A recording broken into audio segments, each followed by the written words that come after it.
Baik, selamat malam adik-adik semuanya, para calon juara dari Universitas Udayana ya.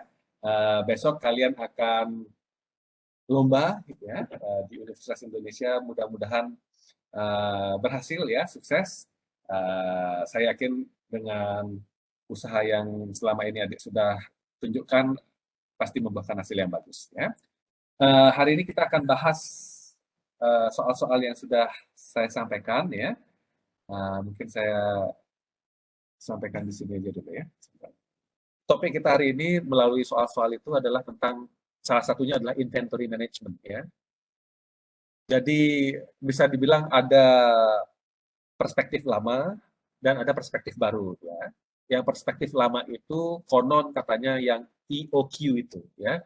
Yang adik-adik coba sudah berusaha apa itu menurunkan rumusnya itu ya. Wah, luar biasa ya. Calon-calon peraih Nobel ya bisa nurunin rumus. Nah, apa ini apa saya mau bilang? Oh, yang lama, yang masih kuno katanya, itu berpikirnya harus nyetok barang, ya. Jadi kalau mau jualan, mau berproduksi, harus nyetok itu apa itu persediaan.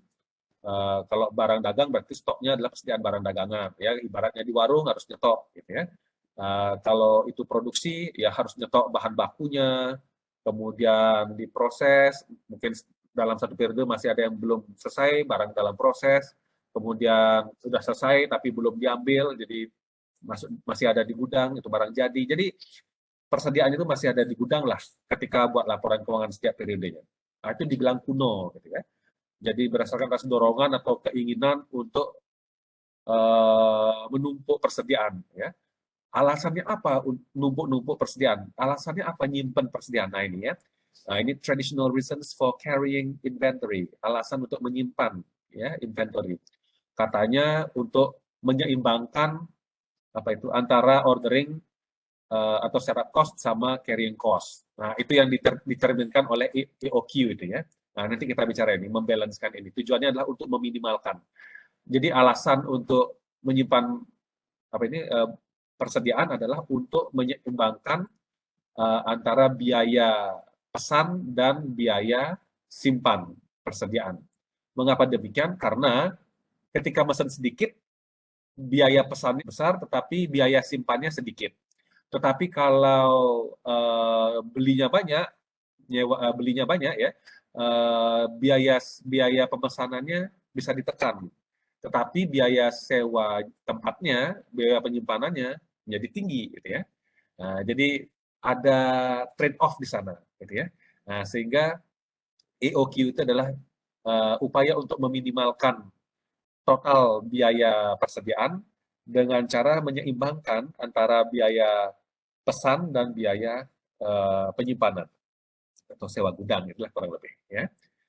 Kemudian alasan kedua katanya ya to satisfy consumer atau customer demand gitu ya. Jadi yang dikhawatirkan adalah kalau misalkan peningkatan permintaan, ternyata kita nggak ada barangnya, gitu ya. Akhirnya kecewa pelanggan kita. Nah itu yang diinginkan sehingga kita memutuskan untuk nyetok, gitu ya. Ya, kemudian alasan berikutnya untuk ya menghindari ya shutting down ini, misal shutting down facilities, misalkan kalau itu perusahaan manufaktur ya, bayangkan kalau kita tidak punya apa misalkan tidak punya persediaan yang cukup gitu ya, kemudian tiba-tiba misalkan persediaan bahan bakunya pas-pasan kita beli gitu ya, berapa kita butuhkan untuk produksi segitu kita beli, tiba-tiba karena mesinnya rusak mengakibatkan produknya cacat gitu ya, ya tidak sesuai dengan apa yang diharapkan, wah gimana dong, sedangkan besok sudah janji akan diserahkan barang jadinya gitu ya. Nah, gimana jadinya? Nah, kalau seandainya kita nyetok persediaan bahan baku, ketika ada kecacatan mesin, tiba-tiba jam dia mesinnya, kemudian rusaklah pokoknya hasilnya, bisa ambil persediaan yang baru ya. Jadi untuk antisipasi hal-hal yang tidak diinginkan lah kurang lebih seperti itu. Ya. Nah, ini juga sebagai buffer ya terhadap proses produksi yang tiba-tiba nggak sesuai dengan harapan, kurang lebih seperti itu. Ya. Kemudian alasan berikutnya ya supaya dapat keuntungan, bukan keuntungan, dapat manfaat dari adanya diskon. Ya, kayak tadi saya bilang, kalau beli sedikit nggak dikasih diskon biasanya sama supplier, tapi kalau beli banyak dapat diskon, gitu ya. Nah, jadi seperti itu. Dapat keuntungan di sana. Itu alasan kita ya. Sehingga kalau kita tadinya beli sedikit, harga belinya misalkan termasuk ongkos kirim itu misalkan 100.000. Sehingga kalau kita jual dengan harga kompetitif 110.000, dapat untung cuma 10.000 gitu ya. Nah, gimana caranya supaya dengan harga jual 110.000 bisa dapat untung yang lebih besar? Caranya ya nyetok banyak ya, mesen sama supplier sebanyak-banyaknya sehingga dikasih diskon ya. Yang tadinya harganya total harga sama ongkos kirim misalkan 100.000, dengan membeli banyak bisa menekan itu dan dapat diskon ya, sehingga misalkan dapatnya 80.000 misalkan per unit. Nah, harga di pasaran teman-teman yang lain ngejualnya 110.000, kita juga jual 110.000, tetapi keuntungan kita marginnya lebih gede gitu ya, karena kita beli dalam jumlah banyak, dapat diskon dari supplier, bisa menekan ongkos kirim misalkan dan sebagainya. Cuman konsekuensinya kalau kita beli banyak, nyimpennya di mana itu ya. Yang tadinya biasanya nyimpan di satu gudang, karena kita membeli 2 kali lipat, ya kita harus nyewa gudang lagi gitu ya. Nah, konsekuensinya itu sih memang. Tapi kan pertimbangan itu sudah dipikirkan melalui EOQ itu ya. Berapa yang paling optimum. Nah, kemudian untuk melindungi nilai, to hedge, melindungi nilai dari kemungkinan harga tinggi, gitu ya. Hari Senin harga naik, gitu ya, iklannya ya. Nah, jadi supaya mengantisipasi itu, karena supplier selalu ngancam-ngancam, udah beli sekarang aja, hari Senin harga naik, gitu ya, udah beli sekarang, ya. Padahal kita masih punya persediaannya di gudang, udah karena dibilang harga naik, udah beli lagi, gitu ya. Nah, kurang lebih seperti itu. Gitu ya. Ibaratnya kalau adik jualan punya toko kelontong ya, harga minyak bakalan naik gitu ya, udah lebih baik nyetok sekarang gitu ya, ketika harga masih murah gitu ya, sehingga nanti ketika harga naik ya adik bisa menjual dengan harga yang lebih tinggi sehingga adik dapat margin yang lebih tinggi. Kurang lebih seperti itu. Saya kira logikanya bisa ditangkap ya. Jadi ini dianggap kuno, yang pemikiran-pemikiran ini dianggap kuno. Terus yang baru yang gimana? Ayo, ada yang tahu nggak? Nah, ini nggak ada di PowerPoint, tapi mudah-mudahan adik pernah baca mungkin. Olimpiade harus beberapa langkah lebih ini pengetahuannya dibandingkan rata-rata mahasiswa yang lain. Ayo, kira-kira yang modern yang mana, Tom? Kontemporer itu yang gimana? Kalau yang beginian dianggap kuno, ayo, ada yang tahu? Atau mungkin ada yang tahu istilahnya apa, manajemen inventory yang modern, kontemporer? Ada yang tahu? 3 huruf? Bisa di... Kalau EOQ itu adalah yang tradisional, yang model begini, menyeimbangkan antara biaya pemesanan dan biaya penyimpanan. Lalu yang modern yang bagaimana?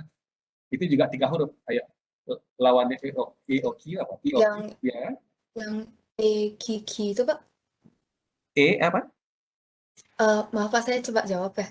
Iya, iya, Saya silakan. soalnya dari kemarin sering lihat 3 huruf ini, EQQ itu. Maksudnya EOQ, EOQ ya, Oh, Economic Order Quantity itu. iya. Yang ya, Bukan, yang maksudnya yang sekarang, oke. yang Yang modern. EQQ. Apa itu EQQ, mungkin saya nggak nangkep. Bukan bukan Economic Sebentar. Order Quantity berarti ya? Oh ya bukan Pak, maaf Pak, saya salah Pak. Ya, kalau yang economic order quantity itu masuknya yang ini, yang tradisional, ya. Uh, jadi kalau dibuat grafiknya, ya, yang Y-nya itu adalah total biaya, ya, biaya pemesanan, biaya penyimpanan itu yang kurva apa itu sumbu Y, ya. Kalau sumbu X-nya itu unitnya, ya. Nah, kalau unitnya bertambah, pemesanannya bertambah, maka biaya pemesanan akan berkurang, jadi turun dia. Nah, gitu ya, asimptotik dia kurvanya. Tidak menyentuh sumbu tetapi turun, gitu ya. Nah, kalau itu biaya pemesanan ya, turun dia. Semakin banyak dipesan unitnya, semakin turun biaya pemesanan, total biaya pemesanan. Tetapi semakin banyak unit yang dipesan, konsekuensinya biaya penyimpanan meningkat, gitu ya. Nah, sehingga pada satu titik berpotongan dia. Biaya pemesanan turun, biaya penyimpanan naik. Nah, persinggungan itu, titik persinggungan itu yang disebut dengan economic order quantity, gitu ya. Kemarin sudah ada yang menurunkan rumusnya dengan cara menyeimbangkan, membuat sama antara total total biaya apa itu, pemesanan dan biaya penyimpanan, gitu ya. Nah itu masih tradisional katanya. Terus yang modern apa dong? Ayo. GIT. Ya, ya, JIT ya. Ya, JIT. Ya, apa kepanjangannya? Disampaikan ke Just teman-teman. in time. Just in time, betul. Sesuai dengan namanya, just in time, berarti tepat. Jadi, kalau ada yang pesan, tepat begitu, misalkan adik pesan sama saya, beli dong, apa misalkan, beli dong tipat cantoknya, saya jualan tipat cantok misalkan, beli dong tipat cantoknya, saat itu juga sudah tersedia, bisa saya sampaikan ke adik. Gitu ya. Jadi, persediaan bahan baku, segala macamnya itu pas ada itu ya. Pas dibutuhkan untuk ya. Berarti itu berhubungan sama job order costing ya, Pak? Mirip sama job order costing. Enggak selalu. Job order costing ya itu secara umum saja bahwa biaya itu di apa yang namanya itu, dikelompokkan, diperlakukan itu sesuai dengan jobnya. Karena dalam job order costing itu ingin dikasih tahu ke kita bahwa apa biaya di setiap job itu berbeda-beda. Berbeda dengan lagi satunya kan itu order ya, apa gimana? Proses costing. Proses costing ya. Lawannya job order costing adalah proses costing. Kalau proses costing itu per periode. Ya, per periode. Jadi sifatnya untuk produk yang massal, jadi seperti itu ya. Kalau job order costing ya per job, jadi misalkan ada tukang jahit, saya datang minta dibuatin jas ukuran sekian, membutuhkan kain sekian, ya sekian, ya perlakuan biayanya spesifik untuk itu. Kemudian kalau datang lagi istri saya dengan ukuran badan yang berbeda, modelnya berbeda, jumlah kain yang dibutuhkan, ukuran kain yang berbeda, biaya bahan bakunya berbeda, jam tenaga kerjanya berbeda, overheadnya juga berbeda, jadi spesifik uniqueness di sana. Nah, just in time tidak ada hubungannya dengan job order costing itu, karena job order costing itu bisa dilaksanakan dengan metode tradisional seperti ini. Jadi bayangkan adik jadi tukang jahit, dan tukang jahit itu punya banyak stok kain. Kalau dia punya banyak stok kain, punya stok bahan baku yang banyak, bisa dipastikan dia sistemnya tradisional. Dia pesan sama supplier mungkin tahun lalu, supaya mengantisipasi kenaikan harga kain, dia beli banyak, gitu ya. Dia stok, dia akan pakai kainnya ketika ada pelanggan, gitu ya. Konsekuensinya dia harus punya gudang yang cukup luas untuk mengakomodasi stok bahan baku itu. Nah itu masih tradisional katanya. Tetapi penjahit yang menggunakan job order costing tentu saja ya, karena dia spesifik ya, setiap pesanan bisa juga pakai just in time kalau dia merasa siap, karena tidak mudah just in time ini. Secara teoritis kelihatannya sederhana, tetapi tidak mudah. Mengapa demikian? Karena untuk bisa sukses dalam melakukan just in time, ya dalam job order costing misalkan, atau nanti proses costing, boleh saja, itu kita harus mencari supplier yang reliable, ya, yang committed, ya, karena dia harus mensuplai bahan baku tepat waktu ketika kita membutuhkannya. Jangan sampai kita per telepon, sekarang saya butuh kain jenis ini. Wah, kainnya habis gitu ya. Atau, aduh nggak bisa, sekarang saya lagi arisan. Gitu. Nggak bisa kayak gitu ya. Committed, di telepon hari ini harus datang. Nah, gitu ya. Kalau misalkan melaksanakan pesanan itu dengan pelanggan itu misalkan, baju Anda bisa selesai dalam 3 hari. Karena Ade sudah berpikir, kalau sekarang saya telepon supplier, besok paling lambat baru datang. Nah, intinya seperti itu. Jadi sudah harus committed. Jangan sampai yang perjanjiannya, kalau sekarang telepon suppliernya besok datang, ternyata nggak bisa karena hari raya Nyepi atau hari raya apa. Jadi nggak ada excuse intinya. Jadi komitmen yang seperti itu yang memang sulit. Sehingga just in time itu gampang diucapkan, tetapi sulit untuk direalisasikan karena persoalan komitmen. Gitu ya. Tapi di Jepang ini banyak yang berhasil karena orang Jepang orangnya banyak yang committed gitu ya dalam berusaha gitu ya. Dan just in time ini datangnya dari Jepang ya. Apa istilahnya? Ya ilmunya ya, budayanya. Jadi seperti itu. Jadi just in time itu intinya adalah upaya untuk menekan biaya persediaan, ya, menekan biaya pemesanan, menekan biaya penyimpanan sekaligus. Jadi setiap kali membuat laporan keuangan, ending inventory sebisa mungkin sangat minimum. Bahkan kalau bisa nol, zero inventory, itu komitmennya. Semangat dari just in time. Ya. Kok bisa begitu? Ya, ending inventory setiap periode itu menjadi nol karena dia sudah memperhitungkan dengan matang. Kapan saya harus memesan bahan baku, kapan bahan baku itu harus datang, kapan bahan baku itu mulai digunakan, berapa lama digunakan untuk proses produksi, berapa lama produksinya, kapan selesai produksinya, kapan diambil sama pelanggan, itu semuanya direncanakan dengan matang. Gitu ya. Semuanya just in time, benar-benar pas waktunya. Ya.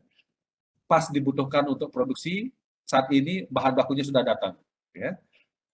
Pas pelanggannya, pas kita mau buat laporan keuangan, misalkan, entah itu harian, mingguan, bulanan, tahunan, pas pelanggan datang ngambil, sehingga sama sekali atau paling minimum ending inventory-nya sangat rendah, tidak banyak, tidak besar, ya. Bahkan kalau bisa zero. Nah, itu semangat dari just in time, gitu ya. Karena seperti tadi semangatnya meminimumkan biaya pemesanan, meminimumkan biaya penyewa tempat. Gitu ya. Bayangkan kalau misalkan bahan bakunya oke, just in time, misalkan ketemu supplier yang committed, proses produksi lancar, gilirannya produknya udah jadi, pelanggan yang nggak komitmen. Misalkan laundryan, misalkan harusnya ambil sekarang, diambilnya minggu depan, bulan depan, gitu ya.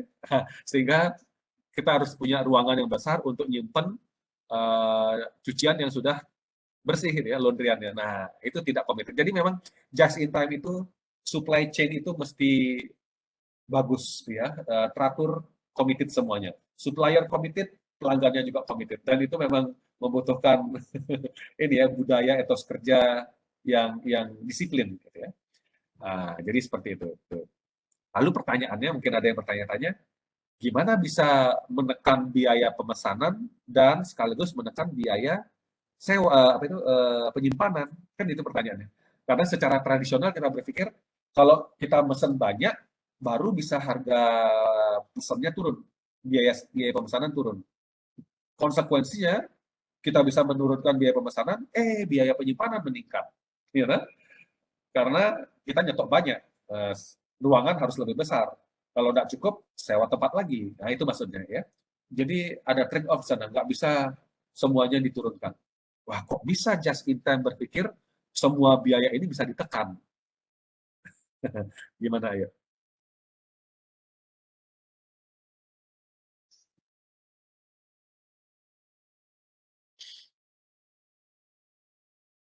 Ya, biaya pemesanan bisa ditekan karena kalau kita mesen dikit-dikit misalkan, sekarang ada pemesanan 10 unit, baru mesen berapa unit bahan baku yang dibutuhkan. Besok mungkin nggak ada yang datang, pelanggan nggak mesen sama sekali. Besoknya nggak ada yang mesen, nggak usah. Besoknya lagi baru ada mesen, baru telepon supplier, datang dia. Jadi just in time, saat dibutuhkan, saat itu juga datang. Gitu ya. Pas mau diproduksi, pas ada barangnya. Kurang lebih seperti itu. Terus gimana kita bisa menekan itu? Ayo. Emang mau suppliernya kayak gitu datang direpotin gitu, itu pertanyaannya kan. Udah jarang-jarang mesen, minta harga lebih murah kan gitu ya. Gimana dong? Ayo. Ada yang tahu? Gimana kita bisa mengambil ini contohnya? To take advantage of discounts. Gimana kita bisa mengambil manfaat dari diskon? Kalau kita nggak ngambil barang banyak, emang dikasih diskon? Itu model pertanyaannya. Ada yang tahu? Just in time itu bisa mendapatkan manfaat dengan cara menekan biaya pemesanan dengan cara melakukan kontrak jangka panjang dengan satu supplier yang profesional, yang committed, yang reliable dan sejenisnya, semacam itulah ya, yang punya track record yang bagus. Gitu ya. Kemudian itu ya. Jadi daripada kita memesan dalam jumlah banyak supaya dikasih diskon, maka kenapa kita tidak berpikir, nah ini makanya pemikiran yang modern. Datangin itu supplier kalau dia memang orang yang committed, track record yang bagus, datangin, usaha saya seperti ini. Saya hanya membutuhkan saya membutuhkan barang Anda hanya saat saya butuhkan untuk proses produksi misalnya. Mengingat seperti itu, bisakah kita melakukan kontrak jangka panjang? Jadi saya percaya dengan Anda, gitu ya. Anda juga harus percaya dengan saya. Kita temenan, ya. Kita cari win-win solution. Kita melakukan bisnis ini dalam jangka panjang, gitu ya. Jadi bukan kontrak jangka pendek, tapi dengan banyak pelanggan, gitu ya. Banyak supplier. Kalau yang tradisional ini, dia nggak punya supplier yang tetap.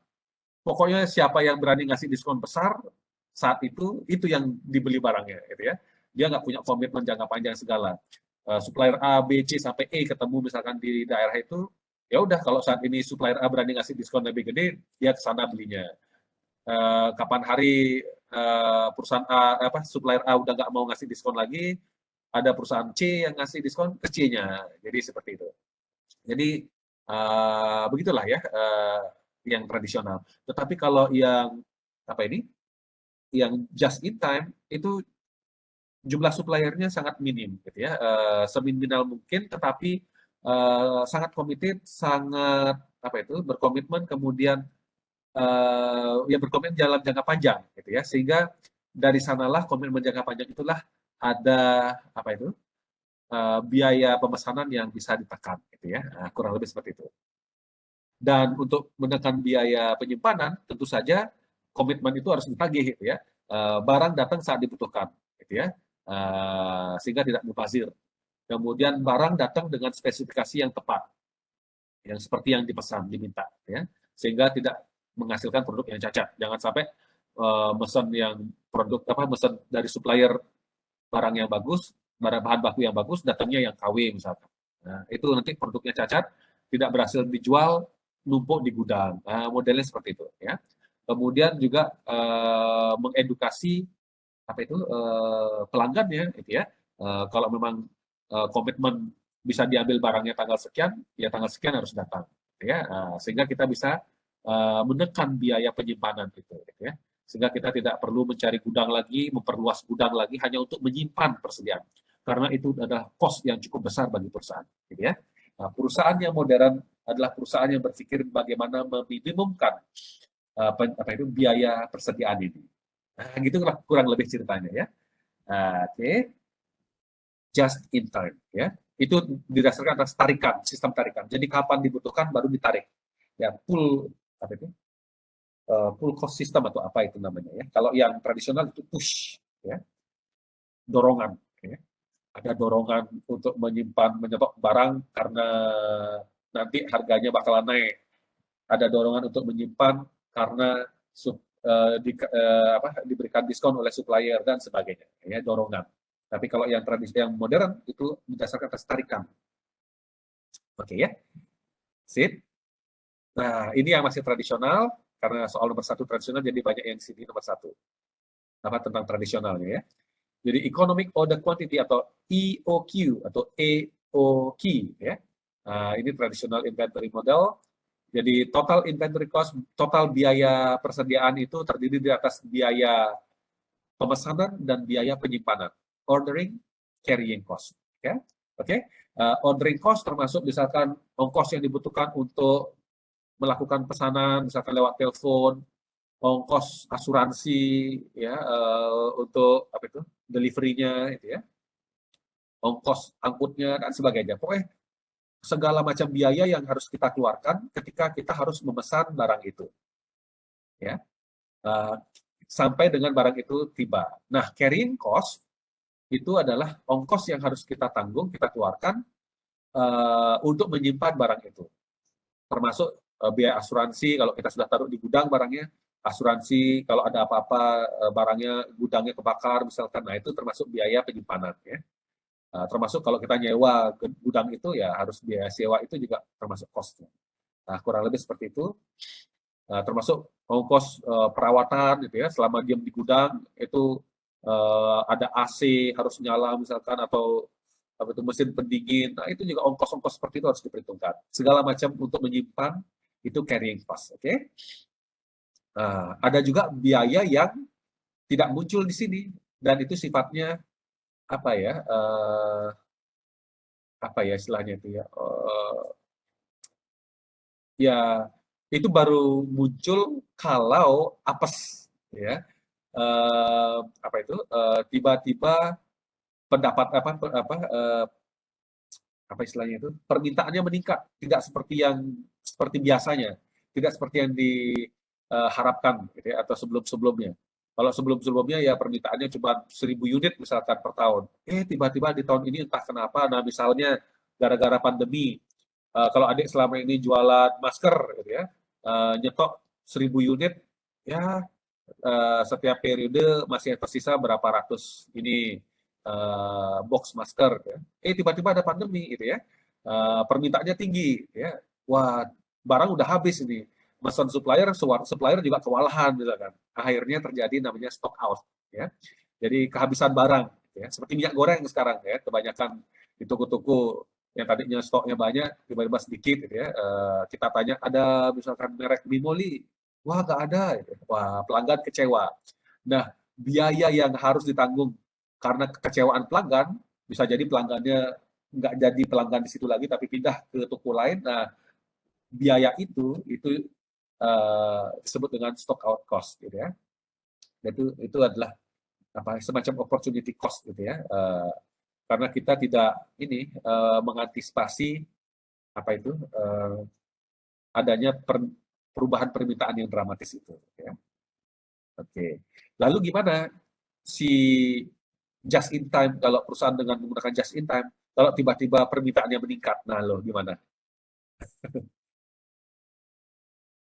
Katanya kalau yang tradisional jelek katanya, kuno pemikirannya. Terus kalau kalau dengan punya stok aja, dengan prinsip atau paradigma nyetok barang saja bisa terjadi stock out. Apa yang terjadi kalau misalkan kita nggak punya stok, just in time, zero inventory.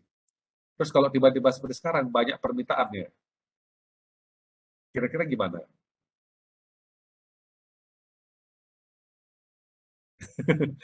Ya, itulah tantangannya ya. Dan sekali lagi, memang tantangan terbesar just in time adalah apa itu? Bagaimana mengelola supply chain dari supplier sampai dengan pelanggan, harus barang itu, ya. Pelanggan yang tadinya minta 1.000 unit per tahun, tiba-tiba sekarang 5.000 unit per tahun, masker misalkan, atau apalagi alat-alat medis itu ya. Kemarin apa itu oksigen dan sebagainya ya, tidak terduga ya. Tiba-tiba segitu permintaannya meningkat dramatis. Nah, jadi memang seharusnya apa ya apa kontrak itu selalu dievaluasi ya, kontrak jangka panjang selalu dievaluasi dan selalu dievaluasi suppliernya gitu ya. Suppliernya harus benar-benar yang terpercaya gitu ya, yang sigap gitu ya dalam menghadapi, termasuk dalam menghadapi ketidakpastian ini. Dan itu memang tantangannya sangat besar, terutama di negara yang masih kurang disiplin seperti negara kita ya. Just in time itu seperti ilmu hanya isapan jempol gitu ya. Tetapi di negara-negara maju mereka disiplin, etos kerja tinggi, tidak ada istilah banyak libur misalkan, bahkan libur pun mereka siap kalau memang dibutuhkan. Yang komitmen seperti itu di negara maju seperti negara Jepang dan sebagainya ya, yang disiplinnya tinggi. Jadi just in time itu memang membutuhkan komitmen yang tinggi ya, bukan hanya komitmen perusahaan tetapi juga komitmen rekan kerjanya, supply chain tadi itu ya. Oke, termasuk pelanggan gitu ya. Barang udah jadi nggak diambil-ambil kayak kita ya, kan banyak gitu ya. Laundryannya numpuk gitu ya, jadi pameran gitu ya. Saya tanya, itu kok nggak diambil-ambil? Saya ingat itu dari beberapa bulan lalu masih di sana. Itu cuma pajangan, nggak diambil-ambil sama pelanggan. Itu contohnya ya. Oke, perusahaan laundrynya komited, pelanggan yang nggak komited. Itu menimbulkan biaya penyimpanan. Ya. Oke, jadi seperti itu ya. Ya, ups. Nah, masuk secara teknis, rumusnya seperti ini. Biaya pemesanan itu adalah harga apa itu? Harga pesanan per unit ya, P-nya price ya. Harga pemesanan per unit dikali dengan rata-rata apa itu? Pesanan kurang lebih seperti itu ya. Jumlah unit yang dipesan setiap kali dipesan gitu ya. Nah, jadi seperti itu rumusnya ya, rata-ratanya adalah D dibagi dengan Q. D-nya itu adalah demand per tahun, Q-nya itu adalah jumlah ya unitnya itu ya. berapa kali pesannya, dalam setiap kali pemesanan. Jadi intinya harga per pesanan harga per sekali pesan dikali dengan rata-rata unit yang dipesan setiap kali pemesanan. Nah, agak ribet ya bicaranya. Kurang lebih seperti itu. Nanti dalam perhitungannya mungkin bisa lebih paham ya.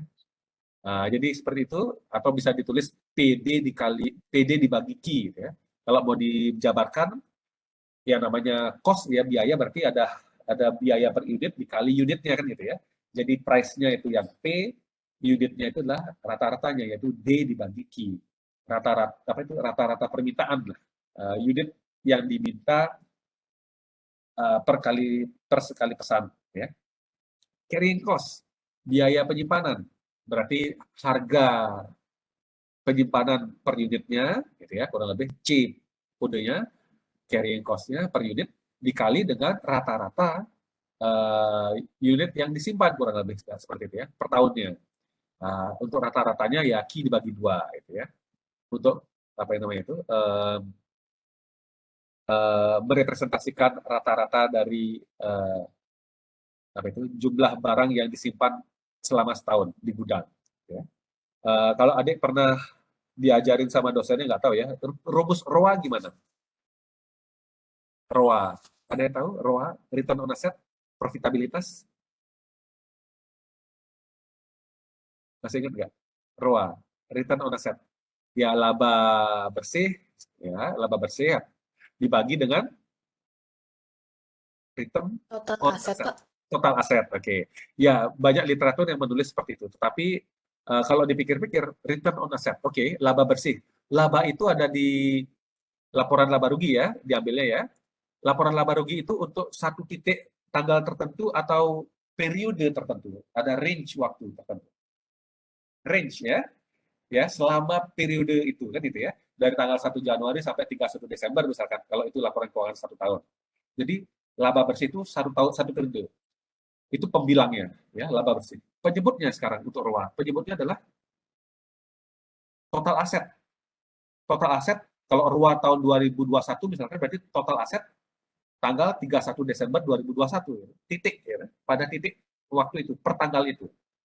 Jadi kalau adik baca literatur bukunya Wild et al tahun 2007 mungkin ada yang terbaru ya. Itu mengkritisi itu gitu ya. Pembilangnya range waktu selama satu periode, laba bersih selama satu periode, penyebutnya pada satu titik tertentu, pada titik akhir tahun saja.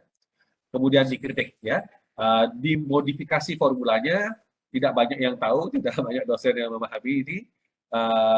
Itu return on asset bisa dimodif rumusnya, dan itu sebenarnya lebih bagus, lebih mengcapture lebih konsisten, mensinkronkan antara pembilangan dan penyebut. Jadi total aset penyebutnya itu diganti menjadi rata-rata total aset, yaitu total aset awal periode 1 Januari misalkan ditambah dengan total aset akhir periode dibagi 2. Ya. Itu rumus ROA yang dipropagandakan oleh Profesor Wild dari University of Wisconsin kalau nggak salah di Amerika Serikat. Ya. Jadi seperti itu. Dan ilustrasi tadi maksudnya itu adalah seperti ini.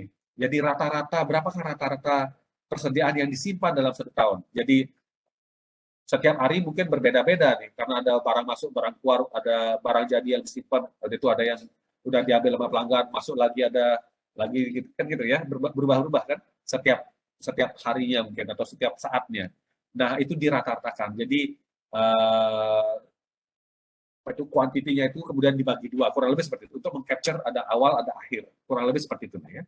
Jadi ini bukan rumus yang sempurna seperti halnya cost volume profit analysis ya, seperti apa itu break even point yang pernah kita pelajari. Banyak yang mengkritisi rumus itu, tetapi dari sana kita paham ya hubungan antara cost volume profit, kemudian dalam hal ini kita paham hubungan antara ordering cost, carrying cost, dan bagaimana kita menemukan titik yang bisa meminimumkan total biaya itu. Jadi memang model ini tidak sempurna. Dari rumus ini kita bisa lihat tidak sempurna, tetapi ini bisa memberikan pemahaman yang bagus dan bisa membantu manajer membuat keputusan. Kurang lebih seperti itu. Ya. Karena kalau adik pahami yang namanya model, kalau nanti adik misalkan buat penelitian ada model regresi dan sebagainya, ada banyak kelemahan di sana. Ya makanya nanti di akhirnya di terakhir itu di bab terakhir adik harus mengungkapkan apa kelemahan penelitian adik ya. Dari model adik itu. Kurang lebih seperti itu ya. Jadi ini tidak sempurna memang. Oke, asumsinya yang mungkin dikritisi adalah jumlah yang dipesan sama dengan jumlah yang disimpan. Tidak ada produk cacat misalkan. Nah, itu kan mustahil ya. Kita pesan misalkan dari Shopee, nyebut merek ya, nggak sesuai dengan spek gitu ya. Terus kita hubungin siapa itu yang menjual, ternyata nggak boleh dikembalikan. Ya terpaksa kita simpan. Kali-kali aja ada yang mau beli gitu ya. Ibaratnya gitulah ya. Jadi ya ini untuk penyederhanaan ya, model riset, model apa itu yang seperti ini ilmiah ini adalah penyederhanaan dari kompleksitas realita gitu ya, realita yang kompleks. Jadi jumlah yang dipesan sama dengan jumlah yang disimpan. Nah, semangat dari EOQ itu adalah EOQ itu adalah meminimumkan biaya inventory ya, ketika itu dicapai ketika biaya pemesanan sama dengan biaya penyimpanan. Ini sudah saya share ya. Adik-adik ada yang langsung saja apa itu ordering cost sama dengan carrying cost. It's okay ya. Tetapi kalau dibuat ilustrasinya ya total inventory cost adalah ordering cost tambah carrying cost, kemudian dijabarkan, kemudian dicari turunan pertamanya. Kenapa demikian? Ya seperti yang Pak Wahyu pernah bilang, untuk meminimumkan sebuah fungsi maka fungsi itu harus dicari turunan pertamanya. Itu bahasa matematika teknis ya. Cari turunan pertamanya dengan cara seperti itu. Mudah-mudahan masih ingat pelajaran SMA ya. Dan turunan pertamanya sama dengan 0 sehingga bisa dicari titik yang meminimumkan kurva itu. Titik itu ya, titik minimumnya maksud saya. Ya itulah rumusnya, akar 2PD dibagi C. Yang sering salah kalau adik tidak paham prosesnya ini, Q kuadratnya sama dengan 2PD dibagi C, sehingga Q-nya itu adalah akar dari keseluruhan itu. Ya, akar 2PD dibagi C. Semuanya ada di dalam akarnya itu. Karena nanti dalam keadaan adik-adik misalkan saat lomba, seringkali akar kuadratnya itu tidak sampai semuanya. Jadi akar kuadrat 2PD adik cari, setelah itu dari hasil itu adik bagi C.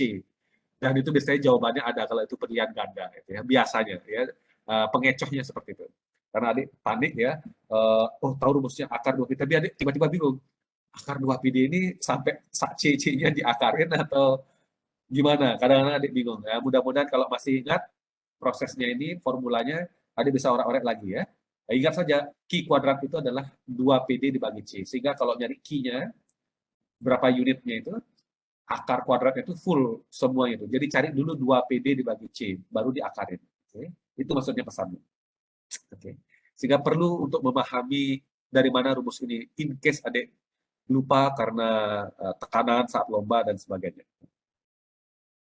Nah, ini langsung saja ya, kita bahas soal kasusnya ya. Adik sudah orek-orek kasusnya itu, yang EOQ itu? Gimana tuh? Sama nggak jawabannya? Nah, ada Ardiana Company, mudah-mudahan ini doa ya. Mudah-mudahan saya punya perusahaan namanya Ardiana Company. Selama ini memesan 1000 unit dari supplier. Nah, itu berarti key-nya saya itu selama ini 1000 unit ya. Unit yang dipesan kepada supplier setiap kali pemesanan. Gimana sih? Unit yang dipesan setiap kali, jumlah unit yang dipesan setiap kali pemesanan dilakukan. Itu Q ya. Itu 1000 unit. Kemudian apalagi diketahui ya, annual demand ya, permintaan per tahunnya 10.000. Jadi D-nya 10.000, Q-nya 1.000 ya. Nah, dari sana kita tahu berapa jumlah pesanan per tahunnya gitu ya. Rata-rata pemesanan per tahun. Permintaan setahun dibagi dengan berapa unit yang dipesan setiap kali dipesan gitu ya. Nah, itu berarti 10 order ya, 10 pesanan. Oke, per tahun ya. Berapa kali pemesanan gitu ya. Karena nanti untuk mencari total biaya pemesanan adalah harga pesanan per unit, harga per pesanan, mohon maaf, harga per pesanan, harga untuk sekali pesan gitu maksudnya ya, dikali dengan berapa pesanan gitu ya. Nah, gitu ya. Sehingga P dikali dengan D per Q gitu ya. Nah, oke, nanti itu kita lihat ya. Nah, ini ya, contoh di bawahnya ya, total ordering cost. Jadi P dikali D dibagi Q. Ya, P-nya price-nya per pesanan adalah $25. Ya, tinggal 25 dikali yang jawabannya di atas tadi. D dibagi Q itu 10 order, 10 pesanan. 250. Average inventory tadi sudah kita bicarakan, Q dibagi 2 ya untuk mengcapture rata-rata jumlah apa itu barang yang disimpan di gudang gitu ya. Q dibagi 2 itu 500 unit. Biaya penyimpanannya ya C, carrying cost per unitnya dikali dengan rata-rata tadi, Q dibagi 2 itu. $2 per unit dikali 500 unit. 1000. Singkat cerita, kalau ini dijumlahin, ordering cost sama carrying cost-nya, maka total inventory cost-nya adalah 1.250. Ya. Nah, ini dianggap tidak efisien gitu ya. Coba deh dihitung-hitung, kayaknya kemahalan nih ongkos kita mengelola persediaan ini. Wah, ternyata adik ahli ini, tapi masih tradisional berpikirnya, kasih konsep EOQ ya. Kemudian dengan EOQ, ternyata daripada memesan 1.000 unit, selama ini sudah dilakukan 1.000 unit, ternyata dari orang-orang adik, dengan memesan 500 unit, kita bisa meminimumkan biaya persediaan. Yang tadinya berapa tadi? 1.250 ya. Kalau memesan 1.000 unit setiap kali pesanan, maka total biaya inventory adalah 1.250. Dengan memesan pada level EOQ 500 unit, total inventory cost ternyata $1.000. Jadi bisa menghemat $250. Nah, kurang lebih seperti itu. Dengan rincian seperti ini. Saya kira nanti adik bisa baca sendiri di rumah ya, sudah saya kasih filenya. Jadi seperti itu ya. Oke. Nah, sekarang pertanyaannya, adik disuruh ilustrasikan kan gitu ya. Ilustrasikan secara grafik. Kapan sebaiknya pesan lagi? Nah kan gitu ya. Kalau seandainya tulisan saya ketutup sama menunya. Oke. Nah, kapan sebaiknya dilakukan pemesanan? Kalau seandainya pemakaian dari barang itu, kalau katakanlah ini bahan baku misalkan, itu pemakaiannya 50 unit. Jadi sekarang pesan 500 unit, tiap hari itu kepakai 50 unit untuk produksi, kepakai 50 unit, kepakai 50 unit, kan berkurang berarti ya di gudang. Nah, kurang lebih ilustrasi sederhananya seperti ini. Di 0 itu berarti hari ke 0, berarti hari ketika adik mendapatkan barang yang adik pesan sebesar 500 unit pada level EOQ tadi. Ya. Adik pesan 500 unit, sudah datang barangnya di hari ke 0. Besoknya berarti sudah 1 hari terlewati, barangnya itu persediaan bahan baku misalkan ini, atau part atau apapun ini, itu berkurang 50 karena kepakai 50 unit. Hari berikutnya kepakai 50 karena diasumsikan kepakai 50 unit setiap harinya. Terus berkurang, lihat misalnya intervalnya berkurang 50 sampai akhirnya di hari ke-10 udah nggak ada persediaan lagi. Wah, krisis ini. Nah, ini indikasi stock out. Jadi dari sini ada bisa lihat kalau buat tabel ini, hari ke-10 adalah ancaman stock out. Ya, jadi kalau pada hari ke-10 adik tidak memesan, ataupun kalau sudah memesan barang belum datang dari supplier, cilaka 12 di sini. Bukan cilaka 12, cilaka 10 di sini. Ya, karena di hari ke-10 adik stock out ya. Nah, gitu ya. Makanya nanti di slide berikutnya perlu ada buffer. Level persediaan yang aman gitu ya. Untuk mengantisipasi supplier terlambat datang gitu ya barangnya yang kita pesan. Nah, misalkan ada bencana tiba-tiba ya seperti kemarin tempo hari ke Denpasar, untung saya kasih spare waktu ya, nggak pas-pasan ya. Rapat jam 10, saya berangkat jam 5 gitu ya, sehingga antisipasi jam 7, jam 8 sudah sampai di situ. Ternyata jam 10 baru sampai di Denpasar karena ada pohon tumbang ya, di pertengahan jalan. Ya. Nah, contohnya seperti jadi harus ada spare waktu, dalam arti harus ada persediaan yang bisa jadi buffer. Apa sih bahasa Indonesia buffer? Penyangga atau apa ya, level aman lah gitu ya, untuk mengantisipasi stock out ini. Nah, berkurang, pada level keberapa sebaiknya kita memesan, atau pada hari keberapa kita harus pesan. Nah, di sini diasumsikan melihat track record. Nah, ini ya, melihat track record dari si supplier, ternyata selama ini setiap kali kita pesan barang, rata-rata 4 hari baru datang. Itu ya. Nah, ini namanya lead time. Berapa kira-kira hari yang dibutuhkan supaya barang yang kita pesan itu sampai benar-benar sampai di gudang, siap untuk, termasuk kita begitu sampai di gudang biasanya diinspeksi dulu, dicek ya, ada yang ngecek speknya sudah sesuai enggak ya, sebelum dikirim ke proses produksi. Nah, segala macam proses itu sampai benar-benar nanti dikatakan siap untuk dibawa ke proses produksi, itu namanya lead time. Jadi nggak cuman, oh baru sampai, tapi baru sampai di bandara misalkan, nah itu belum ya. Dari bandara sampai di pabrik, di gudang itu, kemudian mungkin dibuka dulu, dicek sama petugasnya, sudah sesuai nggak ini barangnya, speknya, jumlahnya, kualitasnya, sudah dikasih tanda cek, cek, oke lulus validasi, baru siap untuk produksi. Nah, berapa waktu yang dibutuhkan? Nah, 4 hari itu adalah lead time-nya, oke? Nah, karena 4 hari, berarti ya ditarik mundur saja dari hari ke-10, hitungan 4 harinya di hari keberapa? Oh, berarti di hari ke-6 inilah perusahaan harus memesan. Mengingat track record dari supplier ini 4 hari. Kita pesan, sekarang pesan 4 hari kemudian baru datang. Nah, sehingga dari sini, kalau kita pesan di hari ke-6, di hari ke-10 yang menurut hitung-hitungan kita itu adalah potensi stock out, ternyata di hari ke-10 sudah ada barang lagi, yaitu 500 lagi, kembali 500 lagi stoknya. Lagi kepake 50, 50, 50, sampai hari ke-19, hari ke-20, bakalan nol lagi. Ternyata barang yang kita pesan di hari ke-16, datangnya di hari ke-20, naik lagi. Nah, kurang lebih seperti itu. Begitu polanya. Ya. Nah, jadi hari ke-6 itu adalah hari reorder point. Pertanyaannya, berapa unitkah ada di persediaan ketika kita melakukan pemesanan ulang, pemesanan kembali, maksud saya.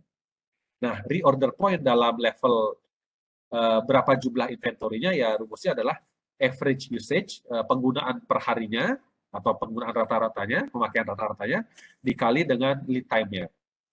Berapa jumlah hari yang dibutuhkan dari pemesanan sampai dengan barang siap untuk diproduksi. Ya, atau siap dijual kalau itu barang dagangan. Nah, jadi lead time dikali dengan average usage, ya 200. Jadi pada level 200 lah, atau pada hari ke-6 dilakukan pemesanan kembali. Kalau dibuatkan ilustrasi secara grafik, ya beginilah kurang lebih. Ya. Ketika perusahaan menggunakan, jadi di hari ke-0, barang dagang, di hari ini kita pesan, entah hari apa pesan, tapi baru hari ini maksudnya datang gitu ya. Datang 500 sesuai dengan pesanan, nah di hari ke-0 ini 500 unit inventory-nya. Dipakai berkurang 50, dipakai lagi berkurang 50, terus berkurang 50, 50 ya. Sampai akhirnya di hari ke-9 itu 50 unit, sisanya waduh, besok ini kalau kepakai 50 unit habis sudah ini. Iya benar, ternyata habis, ternyata hari ke-10 barang dagang persediaan barang dagangan atau persediaan bahan baku dari supplier itu datang di gudang dan siap untuk dipakai atau dijual. Itu langsung naik lagi di hari ke-10 ya. Ibarat adik dikasih uang saku sama orang tua ya, di hari ke-6 adik nelpon orang tua, Pak kurangan duitnya gitu ya. Oh nyampe lama sekali, entah pakai apa, mungkin pakai merpati atau dia burung merpati dia. Dikirim lewat burung merpati, 4 hari baru nyampe rumah. Di hari ke-10 adik sudah, aduh kenapa ya, hidupku begini, nggak ada duit, ntar lagi langsung dapat uang 500.000 misalkan. Nah, kayak gitulah modelnya ya. Jadi kalau adik tahu orang tua itu ngirim duitnya pakai burung merpati, nggak real time dengan pakai mobile banking ya, maka adik harus mengantisipasi itu ya, sebelum adik benar-benar menjadi homeless dan tidak punya apa-apa untuk dimakan. Jadi hubungi orang tua di hari ke-6 karena terus akan adik konsumsi. Ketika waktunya habis langsung naik. Dan ini bukan just in time ya. Ya ini jangan dipikir ini just in time ya. Di saat adik butuh makan, ketika sudah habis uangnya, tiba-tiba masuk rekeningnya. Nah, itu bukan just in time. Just in time itu benar-benar tidak nyetok barang. Ya. Selama ini kan, kalau ini kan nyetok barang kan.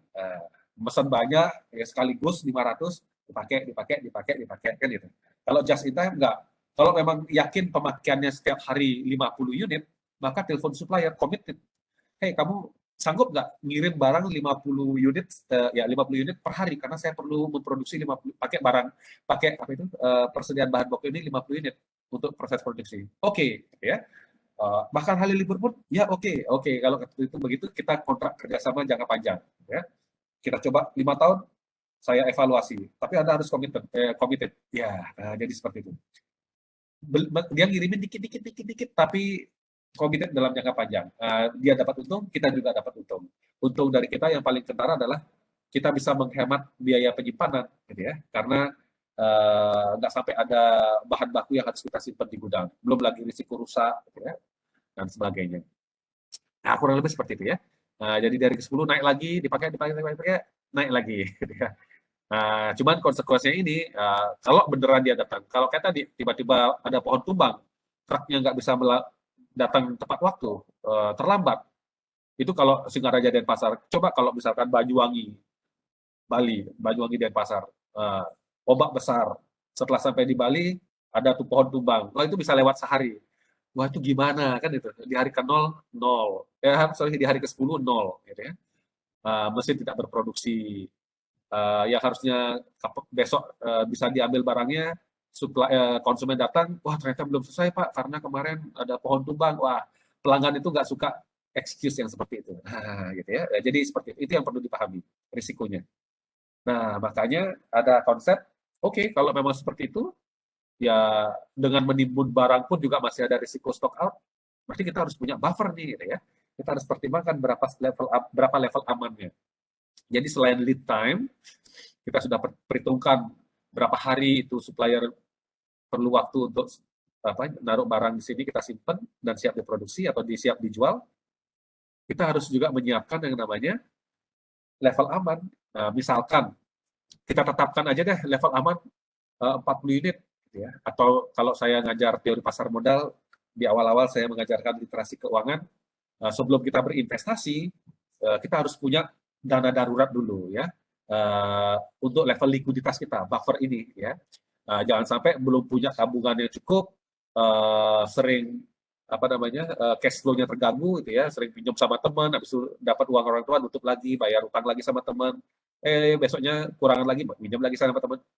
Harus cash flow setiap bulan saja masih kacau, belum ada simpanan, belum punya asuransi, apalagi BPJS sendiri belum punya, gitu ya. Tapi sudah gaya-gaya trading, gitu ya, ikut-ikutan ya, ikut-ikutan trading. Nah akhirnya seperti kemarin misalkan, begitu dapat kiriman orang tua, habis bayar utang sama bayar utang sama teman karena kemarin utang bakso misalkan, sisa duitnya itu semua langsung dipakai trading, investasi misalkan. Sebentar lagi ada Valentine, sebentar lagi pacarnya ulang tahun. Gimana dong caranya? Cash flow nggak ada, ya, dana darurat nggak ada, tiba-tiba sakit, gimana pacarnya atau sendiri sakit. Nah, jadi ambil itu investasinya. Jadi investasinya nggak optimum. Nah, itu gangguan-gangguan seperti itu harus diantisipasi. Makanya sebelum investasi harus ada dana darurat, buffer. Nah, ini juga gitu. Jadi harus ada level aman. Nah, kalau tadi polanya oke, tiap hari itu berkurang 50, 50 itu pattern-nya, maka ini juga disamakan saja di 500 jadi 450, 400 berkurang 50, 50, tapi tambahkan level amannya, level buffer tadi itu 40. Sehingga di hari pertama ketika dibandingkan tadi belum ada buffernya, hari pertama itu berkurang 50, jadinya 450. Tetapi karena kita menetapkan level buffer 40, maka di hari pertama, oke, kepake 50, tetapi kita tetapkan 40. Tulis di sana 490. Jadi seperti itu. Kita targetkan di sana. Jadi ibaratnya adik mendisiplinkan diri. Sama seperti kalau adik mengelola keuangan, tiap bulan gimana caranya minimum kita punya dana di tabungan sekian. Ya, jadi seperti itu. Yakin konsumsi misalkan 50.000 tiap hari, tetapi tetap setiap hari ada 40.000 minimum di dompet. Nah, misalkan gitu. Ya. Kurang lebih kayak gitulah. Ya, nah di hari ke-6 berarti ya karena tadi lead time-nya 4 hari sama, di hari ke-6 berarti reorder point-nya adalah ketika yang tadi itu 200 ini, yaitu average usage-nya dikali dengan lead time, itu dapatnya 200, ditambah dengan safety stock. Nah, rumusnya tadi seperti itu. Tadi kan gitu juga ya. Reorder point rumusnya average usage 50 unit tadi per hari dikali dengan lead time 4 hari, total jadinya itu 200 ya, ditambah safety stock 40. Jadi 240. Kalau seandainya tidak ada safety stock, berarti tadi 0. Yang tadi rumusnya tadi, safety stocknya 0. Berarti reorder point-nya ya 200. Jadi masuk akal ya. Nah, gitu. Jadi reorder point ada atau tidak ada safety stock, ya rumusnya kurang lebih seperti ini. Average usage dikali lead time, berapa hasilnya, itu dulu dikerjakan, baru ditambah dengan safety stock. Ya, mudah-mudahan dari ilustrasi ini adik jadi ingat, bukan menghafal tapi ingat logikanya, jadi ingat. Reorder point itu maksudnya oke 50 ada 4 hari lead time, average usage dikali lead time dapat 200. Kalau tidak ada safety stock berarti reorder point-nya adalah 200. Kalau ada safety stock 40 ya reorder point-nya adalah 240 ditambah dengan safety stock 40. Masuk akal.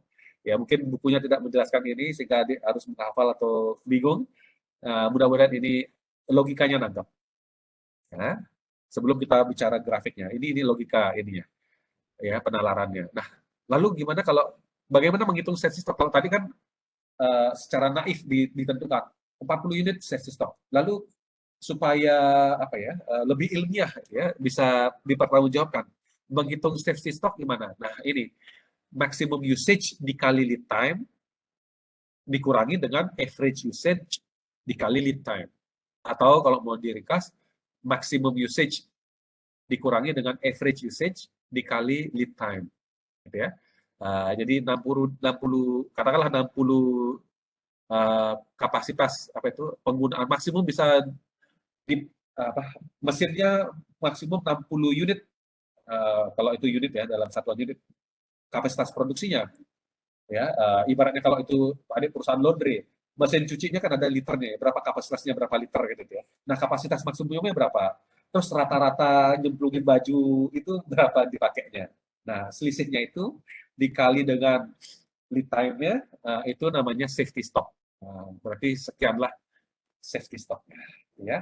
Kurang lebih seperti itu. Kalau dibuat grafiknya lebih aman kelihatannya. Kita lihat di sini tidak sampai dia menyentuh level 0. Jadi dengan adanya buffer ini atau safety stock bisa diantisipasi yang namanya stock out, potensi stock out. Nah, kurang lebih seperti itu ya. Jadi level ROP-nya lebih tinggi 40 unit sebesar safety stock. Jawabannya kira-kira sama yang kemarin yang case tadinya sama ya. Oke, bagus, pintar ya. Langsung ya. Nah, ini yang kedua. Saya skip dah dulu. Ayo, saya minta adik menunjukkan jawaban yang kedua, soal yang kedua. Ayo dong. Maaf Pak, saya mau tanya. Oh ya, silahkan. Kalau misalnya just in time itu berarti dia tetap nggak ada gini ya safety stock gitu ya Pak ya? Enggak Karena ada. dia nggak nyimpen. Sama sekali tidak ada. Ya, karena konsep dari just in time adalah zero inventory. Kalau bisa ya. Atau paling minimum sekali inventory. Dan kalau memang paling minimum ya biasanya bukan menyetok bahan baku tetapi barang jadinya sudah jadi tetapi belum diambil sama klien. Umumnya seperti itu. Karena terus dari segi perusahaan disiplin, proses produksi disiplin, begitu juga dengan suppliernya. Ya, dia intinya yang bisa dikendalikan oleh perusahaan. Karena perusahaan itu disiplin, jadi dia menyeleksi supplier yang terbaik, ya, dan itu tidak boleh salah. Jadi dari segi supply chain yang datang dari supplier aman, tidak pernah ada timbunan persediaan bahan baku. Persediaan barang dalam proses juga tidak ada karena disiplin. Setiap misalkan buat laporan keuangan setiap minggu sudah selesai produksi, gitu ya. Nah persoalannya yang tidak bisa dikontrol oleh perusahaan adalah si pelanggan ini loh. Dia janjinya kita sudah bilang oke besok udah jadi ambil besok ya, dia nggak datang. Akhirnya pas buat laporan keuangan masih ada barang jadi tetapi lebih minimum dalam artian tidak ada persediaan bahan baku, barang dalam proses itu loh. Ketimbang bahan bakunya saja nyetok, kemudian karena tidak disiplin proses produksinya masih ada barang belum jadi, ya. Kemudian apalagi ini dari pelanggan belum diambil, akhirnya gudangnya penuh dengan ketiga jenis bahan baku itu. Itu maksudnya. Jadi just in time semangatnya adalah meminimumkan persediaan, ya, terutama persediaan yang bisa dikendalikan oleh perusahaan, ya, yang tadi saya ceritakan. Atau kalau bisa sekali kita juga mengedukasi, selain mengedukasi dan seleksi supplier, kita juga mengedukasi dan menyeleksi pelanggan, gitu ya. Kurang lebih seperti itu. Kalau mau zero inventory. Ya, bagus pertanyaannya. Jadi ini tidak relevan dalam just in time. Nanti bisa dibaca-baca ya. Apa itu? Layout produksinya juga berbeda.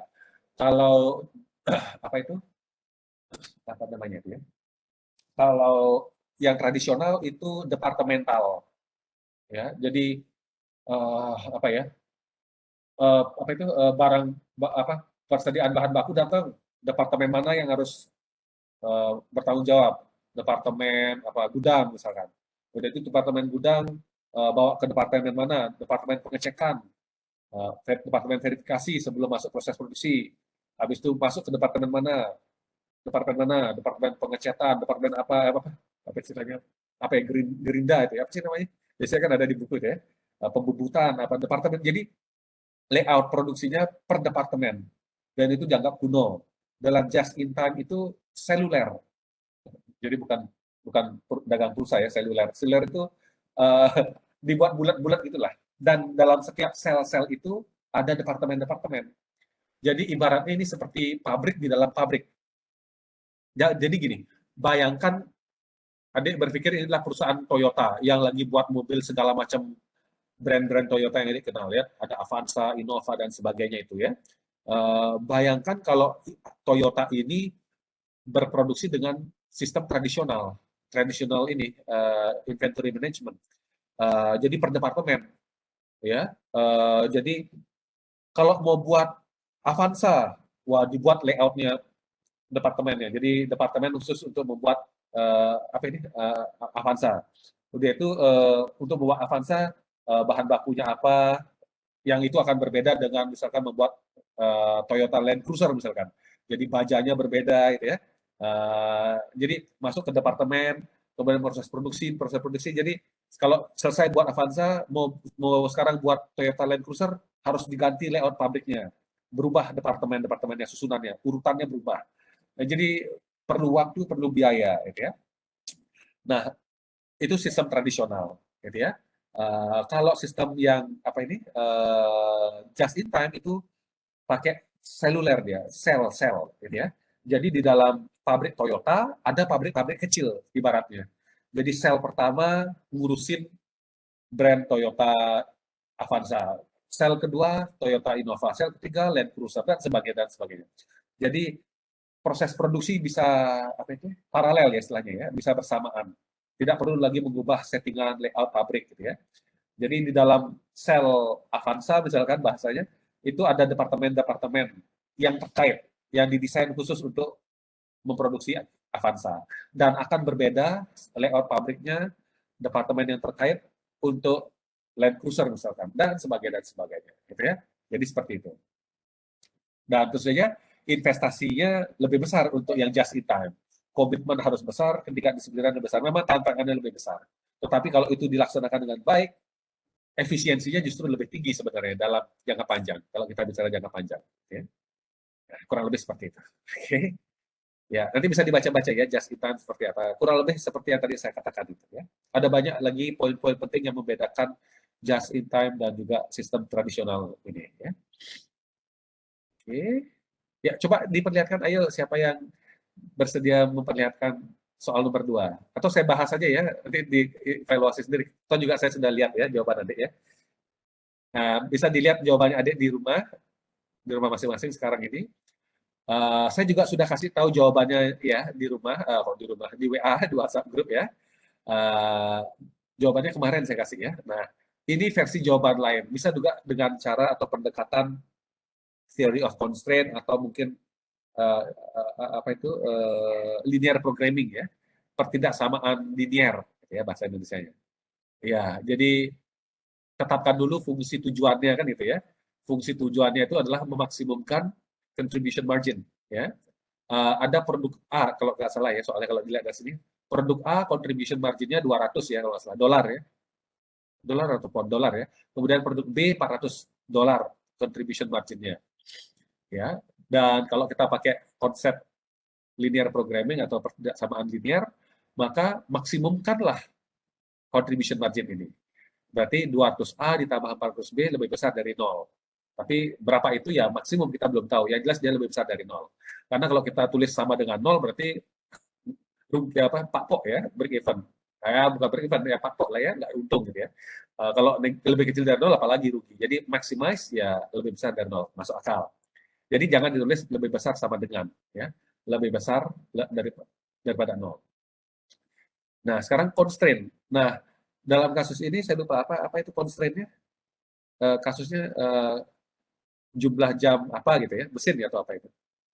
Nah, itu constraint. Jadi gini, rasanya ya kalau kita pakai apa itu konsepsi apa itu liberal gitu ya, bahwa perusahaan itu berusaha untuk memaksimumkan keuntungan ya, kurang lebih seperti itu ya, walaupun kemudian harus direvisi pernyataan itu ya, diartikulasi kembali. Jangan lupa sosial dan lingkungan. Tapi oke lah, ketika perusahaan ingin memaksimumkan keuntungan, seringkali perusahaan menghadapi kendala-kendala, keterbatasan-keterbatasan, constraints, ya, yang datang dari dalam maupun dari luar. Ya. Datang dari dalam, misalkan, saya ingin sekali perusahaan laundry saya ini untung besar, gitu ya. Caranya gimana? Pegawai harus kerja 24 jam, 7 hari seminggu, nggak ada boleh istirahat. Itu constraint dari internal, sumber daya manusia tidak memungkinkan. Saya mau mesin saya dipakai tiap hari, pokoknya terima semua ininya. Gitu ya. Kalau ada pelanggan, datang saja suruh. Pokoknya ini mesin siap kerja 24 jam. Gitu ya. Mesin juga punya umur, gitu ya. Mesti harus istirahat mungkin dan sebagainya. Wong apa itu pasar modal kita aja itu tidak bisa dikejut tiap hari ya. Ada jam istirahat mesinnya. Gitu ya. Perdagangan dihentikan biar mesinnya istirahat, atau itu servernya istirahat ya selama jam istirahat. Jadi kayak gitulah modelnya ya, ilustrasinya. Manusia perlu istirahat, mesin perlu istirahat, nggak bisa dikejut terus suruh kerja itu ya. Nah, jadi ada internal constraint. Lalu selain itu ada juga external constraint. Apa external constraint? Ya misalkan katakanlah ada bisa mengatasi internal constraint ini ya, ada bisa negosiasi dengan karyawan, bisa ngutak-ngatik mesinnya sehingga yang tadinya sanggup hanya berapa liter mencuci bisa lebih besar, atau kalau mencetak kecepatan cetaknya lebih cepat, yang biasanya 1 menit bisa nyetak berapa lembar, ada bisa modifikasi mesinnya bisa lebih banyak nyetaknya. Jadi internal constraint mungkin bisa adik handle, lagi-lagi ada external constraint. Permintaan berkurang gara-gara pandemi misalkan. Apalagi ya, intinya yang di luar, yang seringkali di luar kendali si perusahaan. Nah, jadi ada internal, ada external constraint. Nah, dalam kasus ini katanya internal constraint ya, ada jam mesin ya kalau nggak salah, dikoreksi kalau salah, tapi intinya gitulah, internal. Nah, ini untuk mesin A atau apa ini A ini ada 2 jam mesin kalau nggak salah. B-nya 5 jam mesin. Dan total jam mesin atau apa ini itu 200 jam, katakanlah seperti itu. Jadi kalau bisa dibuat persamaannya 2A ditambah 5B lebih kecil atau sama dengan 200. Loh, kenapa begitu? Karena 200 jam ini adalah total agregat dari penggunaan mesin A dan mesin B gitu ya. Jadi seperti itu. Jadi mesin A dan mesin B secara keseluruhan dipakai maksimum 200 jam. Jadi kalau dipakai kurang dari 200 jam boleh nggak? Boleh. Sama dengan 200 jam boleh nggak? Boleh. Lebih dari itu boleh nggak? Nggak, karena itu adalah constraint-nya.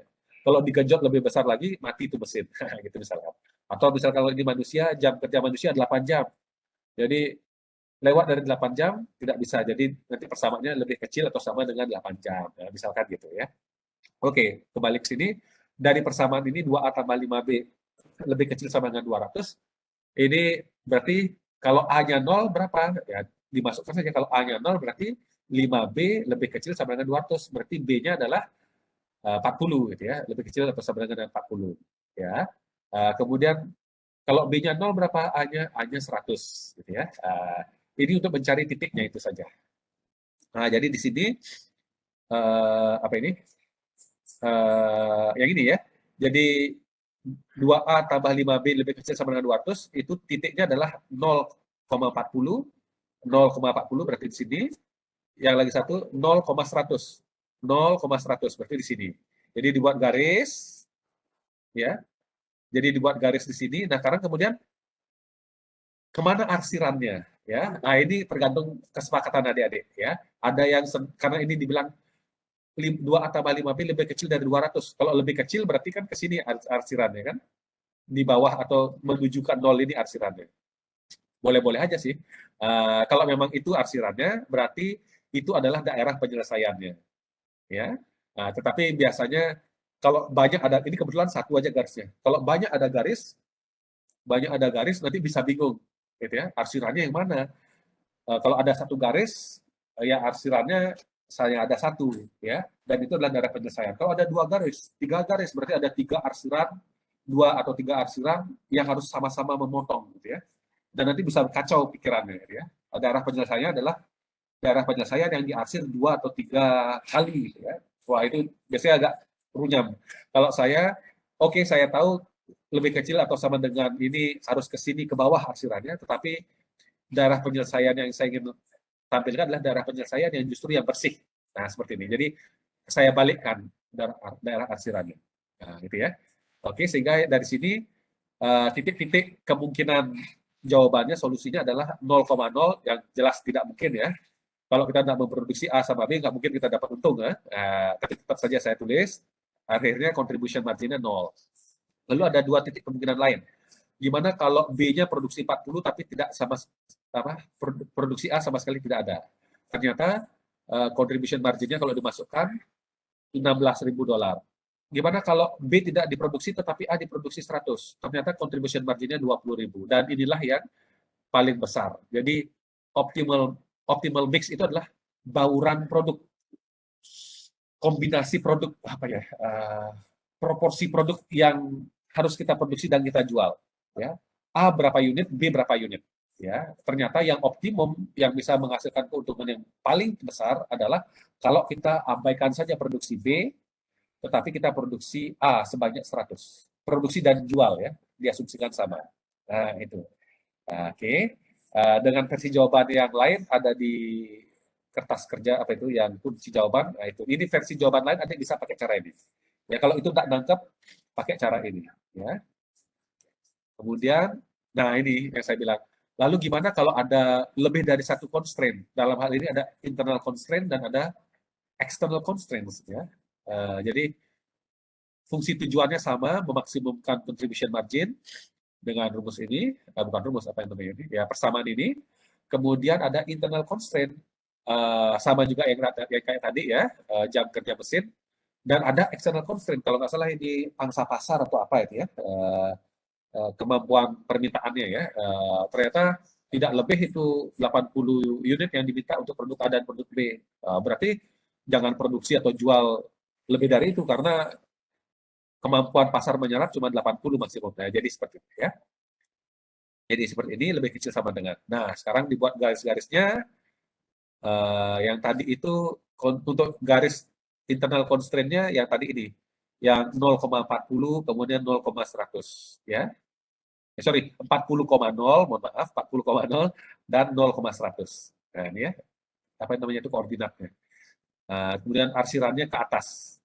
Seharusnya sih ke bawah karena lebih kecil sama dengan 0. Lebih kecil atau sama dengan. Tetapi karena saya ingin daerah penyelesaiannya adalah yang clear, saya balikkan arsirannya. Ya. Kemudian ini, external constraint A lebih kecil sama dengan 80. Nah, dari sini berarti kalau ini berarti yang ini 80 apa? A-nya yang 80, mana A-nya? Ini A-nya 80. Garis panjang ini, sepanjang garis ini ya. Lebih kecil dari 80 harusnya di sini dong arsirannya karena lebih kecil dari 80. Tapi karena lagi sekali saya ingin daerah penyelesaian itu adalah yang bersih sehingga arsirannya saya balik ke atas gitu. Begitu juga dengan B. B lebih yang B yang ini 80 yang ini. B-nya sama dengan 80. Tapi lebih kecil dari 80 harusnya arsirannya lebih kecil dari 80 untuk harusnya ke sini arsirannya. Tapi karena saya ingin daerah penyelesaian itu yang bersih, arsirannya saya balik, arsirannya ke kanan sini. Gitu ya. Bayangkan ini ada 3 constraint, adik harus nyari daerah penyelesaian yang terarsir 3 kali. Nah, kalau misalnya adik pakai cara yang sesungguhnya, arsirannya adalah yang harus 3 kali, biasanya adik bingung, pengalaman saya. Ini kalau 3, kalau ada 5 constraint, jadi hancur-hancuran itu arsirannya, gitu ya. Nggak jelas yang mana titiknya. Nah, saya begini tekniknya. Saya balikin aja, yang penting saya tahu bahwa yang daerah penyelesaian adalah justru yang bersih. Gitu ya. Jadi daerah penyelesaian yang bersih adalah 0,0, 40,0, ini belum tahu berapa, terus 0,80. Ya tinggal dimasukkan saja. 0,0 dimasukkan apa yang terjadi kalau A-nya 0, B-nya 0, di contribution margin, oh ternyata contribution marginnya 0. Masuk akal ya. Kalau kita nggak jual barang sama sekali ya nggak dapat untung sama sekali kan itu. Nggak nutup. Apa itu contribution margin? Ada yang tahu? Masih ingat? hanya di akuntansi manajemen ada konsep ini. Penjualan dikurangi dengan Variable cost. variable cost, biaya variabel ya. Ya, kalau unit contribution margin berarti harga jual per unit dikurangi dengan biaya variabel per unit. Itu namanya contribution margin per unit atau unit contribution margin. Tapi kalau contribution margin saja, tidak ada unit-unitan, maka itu berarti total penjualan dikurangi dengan total biaya variabel. Oke. Nah, kita udah pernah bahas biaya variabel seperti apa. Oke, jadi seperti itu ya. Terus yang ini titiknya 40,0, masukkan saja. A-nya 0, B-nya 40. Ternyata 16.000 contribution marginnya. Lalu ini 0,80. A-nya 80, B-nya 0. Contribution marginnya 16.000. Ya ternyata sama. Ya. Nah, lalu bagaimana dengan titik ini? Titik ini belum kita tahu. Titik ini adalah persinggungan antara yang garis ini yang menghubungkan 100 sama 40. Ini garis mana ini? Ini ya. Persamaan 2A tambah 5B itu ya. Kemudian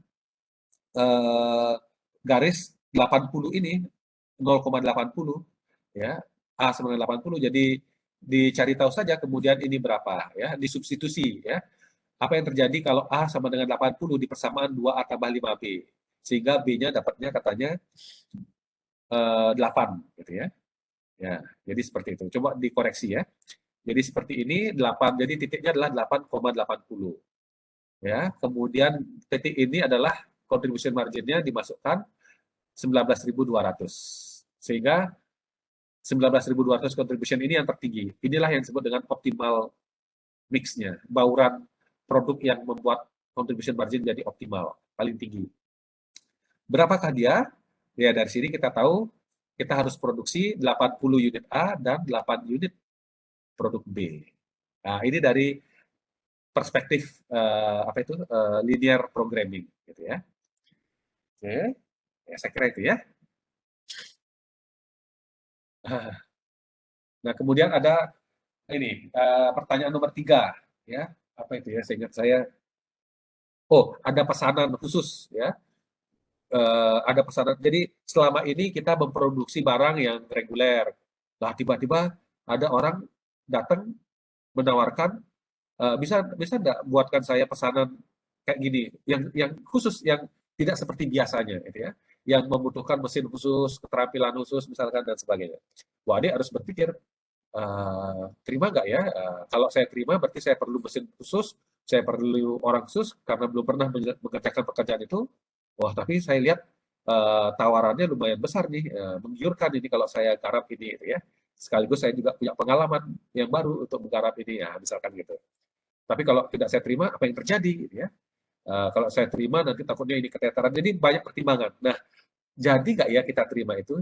Tolak atau terima? Nah, itu namanya tactical decision making. Ya, ada macam-macam ya.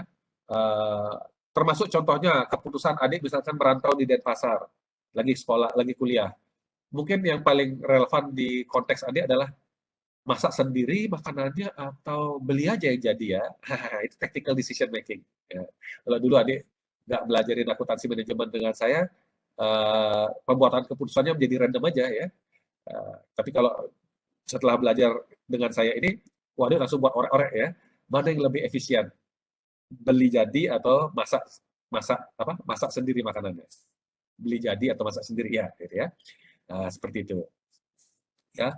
Atau misalkan tactical decision making kalau sekarang lagi berantem sama cowoknya atau ceweknya gitu ya. Tactical decision makingnya mungkin kira-kira saya putusin atau enggak ya gitu ya. Atau mungkin kalau udah putus kemudian cowoknya atau ceweknya minta balikan, saya terima atau enggak ya. Nah, itu tactical decision making, nanti saya jelasin. Nah, dalam membuat tactical decision making, biaya-biaya yang dimasukkan atau diperhitungkan adalah biaya-biaya yang relevan saja. Yaitu, apa yang dimaksud dengan biaya relevan? Biaya-biaya yang di masa yang akan datang. Karena yang namanya membuat keputusan itu adalah sesuatu di masa yang akan datang. Ya. Keputusannya berdampak di masa yang akan datang. Makanya biaya-biaya yang diperhitungkan itu seharusnya biaya-biaya di masa yang akan datang. Estimasi. Bukan biaya-biaya yang sudah lewat. Karena biaya-biaya yang sudah lewat itu akan bias nanti hasilnya. Contoh kayak tadi saya bilang, eh, adik mau balikan sama mantannya atau enggak? Atau misalkan saya putusin atau enggak gitu ya. Nah, misalkan ini saya putusin enggak ya, ya cowoknya itu ya. Selama ini soalnya selama 3 tahun pacaran selalu saya yang bayarin gitu ya. Bayarin makan misalkan. Nah, kalau adik hitung-hitung itu biaya yang sudah lewat, adik adik ambil itu kotak kenangan adik, adik lihat ternyata semuanya struk belanja semua gitu ya. Belanja di warung kampus, belanja di mana gitu ya. Dari tanggal pertama janjian jadian sampai terakhir putus, adik perhitungkan itu biayanya. Wah ternyata udah 1 miliar ngabisin uang jajan, gitu ya. Kemudian kalau itu keputusan untuk apa ya? Putus, bukan gimana ya? Kalau putus berarti gimana sih? Oh, kalau saya nyambung ya, kalau masih nyambung gitu ya. Kalau saya masih mempertahankan dia, berarti saya kira-kira bakalan ngabisin sekian 1 miliar lagi nih kalau jalan lagi sampai 3 tahun, karena 3 tahun terakhir udah 1 miliar gitu loh ya pertimbangannya. Jadi kalau keputusannya adalah mempertahankannya, maka 1 miliar perlu dana lagi gitu ya. Tapi kalau saya putus, saya bisa menghemat gitu ya. Kalau saya makan sendiri, saya cuma menghabiskan uang 10 juta selama 3 tahun. Tapi kalau jalan sama dia, 1 miliar saya ngabisin gitu ya. Nah, gitu loh maksudnya. Ya. Tapi itu akan menjadi bias. Karena adik memperhitungkan biaya yang sudah lewat. Namanya sunk cost. Biaya yang udah tenggelam. Yang begitu-begitu udah tenggelamin aja ke laut ya. Nggak usah lagi diambil dari kotak kenangan, dihitung-hitung gitu ya. Pakai kalkulator, wah gitu ya. Akhirnya sayang ya. Sayang bukan sayang karena cinta, tapi sayang karena duit adik ya. Udah deh, tak pertahankan aja, nanti saya suruh dia kerja paksa. Setelah saya nikahi dia, saya suruh dia kerja rodi supaya balik modal. Nah, akhirnya gitu jadinya hubungannya kan. Ya, jadi kalau dalam membuat keputusan taktis, apa namanya, biaya yang sudah lewat tidak relevan. Perhitungkanlah biaya di masa yang akan datang. Jadi kalau saya ingin pertahankan dia, jadi ngomongin pacaran. Kalau saya harus pertahankan dia, berapa kira-kira uang yang akan saya keluarkan kalau saya pertahankan dia? Kita jalan bareng. Kalau saya buat keputusan putus di masa yang datang, berapa biaya yang akan saya keluarkan kalau saya tidak jalan sama dia, gitu ya. Jadi akan. Itu baru biaya yang relevan. Biaya yang relevan adalah biaya yang di masa yang datang dan besarannya berbeda untuk dua keputusan ini. Ya, kalau besarannya sama, ya tidak relevan juga. Misalkan biaya bensin naik motor. Misalkan adik selama ini dalam satu rumah ya, misalkan itu ya, bukan untuk ditiru ya, dalam satu rumah ya dengan pacarnya. Ya. Jadi kalau biaya bensinnya selama ini dari rumah yang sama ke kos, kok rumah yang sama ke kos, dari rumah ke kampus misalkan, ya itu adalah biaya transport atau biaya bensin. Ya, kalau adik pertahankan dia sama tidak pertahankan dia, ternyata sama saja dong, karena adik startnya dari sana, karena cowoknya adik tinggal di rumah adik gitu misalkan. Tapi kalau apa itu cost-nya dia berbeda, gitu ya. Selama ini biaya transportnya adalah adik jemput dia kemana, adik jemput dia dari Denpasar ke Singaraja, terus ajak makan di Denpasar, gitu ya. Seperti itu setiap hari pakai 1 miliar dalam 3 bulan, 3 tahun. Maka dengan membuat keputusan yang berbeda, mempertahankan dan berpisah, itu maka biaya transportnya atau biaya bensinnya akan berbeda. Dari situ itu relevan untuk dipertimbangkan. Tapi kalau biaya transportnya sama saja, kalau dipertahankan sama diputusin, itu tidak relevan ya. Jadi biaya relevan adalah biaya yang di masa yang akan datang dan besarannya berbeda untuk keputusan yang berbeda ya. Different cost for different purposes. Ada istilahnya gitu nanti ya. Nah, di dalam membuat keputusan keputusan taktis, pertama harus mendefinisikan masalahnya. Apa sih masalah saya? Kenapa saya membuat keputusan ini? Pertahankan atau putus? Selalu ngomong gitu. Biar gampang dipahami ya. Kenapa saya membuat keputusan apakah saya beli makan atau beli jadi atau masak makanan saya sendiri? Jadi define the problem. Apa masalahnya? Ya. Kemudian identifikasi alternatif keputusannya, gitu ya. Mungkin lebih dari 2 keputusannya ya. Putus atau apa tadi itu? Pertahankan. Mungkin coba cari yang lain sebelum diputusin. Mungkin gitu ya. Atau makan apa itu masak sendiri, kemudian apa lagi tadi beli jadi, atau mungkin suruh pacar yang buatinnya. Gitu ya. Jadi seperti itu. Mungkin ada banyak alternatif, tapi akhirnya dari alternatif-alternatif itu mana yang paling visible ya. Nah, kalau nggak enakan misalkan, oh udah deh, jadi akhirnya berkurang intinya begitu ya. Jadi kalau bisa dalam membuat keputusan taktis ini minimal harus ada 2 minimal ya, sehingga keputusan yang dibuat benar-benar dihasilkan dari sebuah analisis yang matang, yang benar ya, bukan dari keputusan yang naif atau yang asal-asalan gitu ya, pakai insting gitu ya. Jadi kalau tadi ada 5 alternatif, coba disortir minimal lah 2 ya. Kalau terlalu banyak juga nanti sulit analisanya. Kemudian ya karena ini adalah biaya relevan, biaya yang kita prediksi termasuk manfaatnya, maka itulah yang harus kita pikirkan ya. Jangan pikirkan biaya-biaya yang sudah lewat, karena itu tidak relevan dan akan menyebabkan bias kalau kita perhitungkan.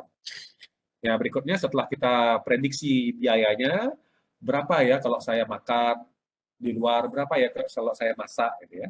Biaya berapa estimasi biaya 1 tahun ke depan atau 1 bulan ke depan. Nah, itu yang dibandingkan. Itu loh maksudnya ya. Nah, kemudian ya tinggal kita pilih mana yang menghasilkan manfaat yang paling tinggi atau biaya yang paling rendah. Itu yang terbaik. Dan jangan lupa ada juga bukan hanya pertimbangan hitung-hitungan tadi saja ya, misalkan dari hitung-hitungan ternyata masak sendiri lebih murah daripada beli jadi makanannya. Adik harus perhitungan juga strategik objektif adik ya. Tujuan strategis saya adalah setelah bahwa saya ingin sekolah ya, kalau yang lainnya sekolah 4 tahun, saya ingin 3 tahun tamat. Kemudian saya ingin cum laude. Saya ingin setelah itu dapat tawaran dari Bank Indonesia atau dari JP Morgan atau apalah perusahaan hebat. Jadi saya harus benar-benar fokus. Nah, akhirnya tadinya hitung-hitungannya harus masak sendiri karena adik membutuhkan waktu yang lebih untuk belajar, akhirnya mungkin akhirnya membuat keputusan akhirnya beli jadi saja. Bisa saja seperti itu ya. Tapi itu akan lebih bagus adik ungkapkan itu kepada manajer, karena ini adalah akuntansi manajemen ya. Adik sebagai akuntan manajemen, kalau manajemen lagi bingung ya, aduh perusahaan ini baiknya rantangan atau suruh pegawainya masak ya, gitu ya. Kita mesen atau kita masak ya. Wah, kalau adik bukan akuntan manajemen yang sophisticated, adik bilang aja, udah Pak, rantang aja Pak, biar praktis. Nah, atau udah Pak, biar hemat kita masak aja. Ya, jadi tapi alasannya apa? Pertimbangannya apa yang objektif. Nah, adik bisa buat seperti ini simulasi ya, adik tampilkan kalau ini seperti what if scenario ya. Kalau kita masak seperti ini biayanya, manfaatnya, kalau kita beli jadi seperti ini. Tetapi mengingat begini sebaiknya begini. Nah, jadi itu lebih bagus. Nah, ini akuntan atau konsultan manajemen seperti ini bekerja. Nah, contohnya ini. Apa ini?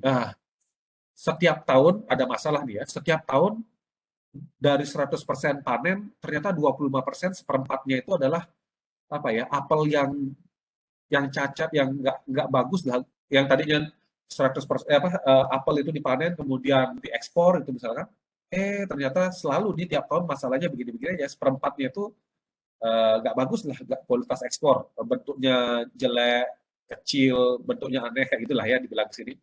Nah gimana nih? Kita harus apakan nih? Ini masalah nih, masa kita buang? Selama ini kita buang gitu ya. Kan disortir, habis itu udah nggak kepake, gaya ya, eksportir gitu ya. Udah 75% aja udah tutup lah modal ya, gitu ya. Nah ini gimana nih? Akuntan manajemen harus berpikir, kasih pertimbangan. Nah, setelah tadi diidentifikasi masalahnya, tahap berikutnya adalah coba identifikasi kemungkinan alternatifnya. Misalkan ada banyak nih. Pertama, jual apelnya ke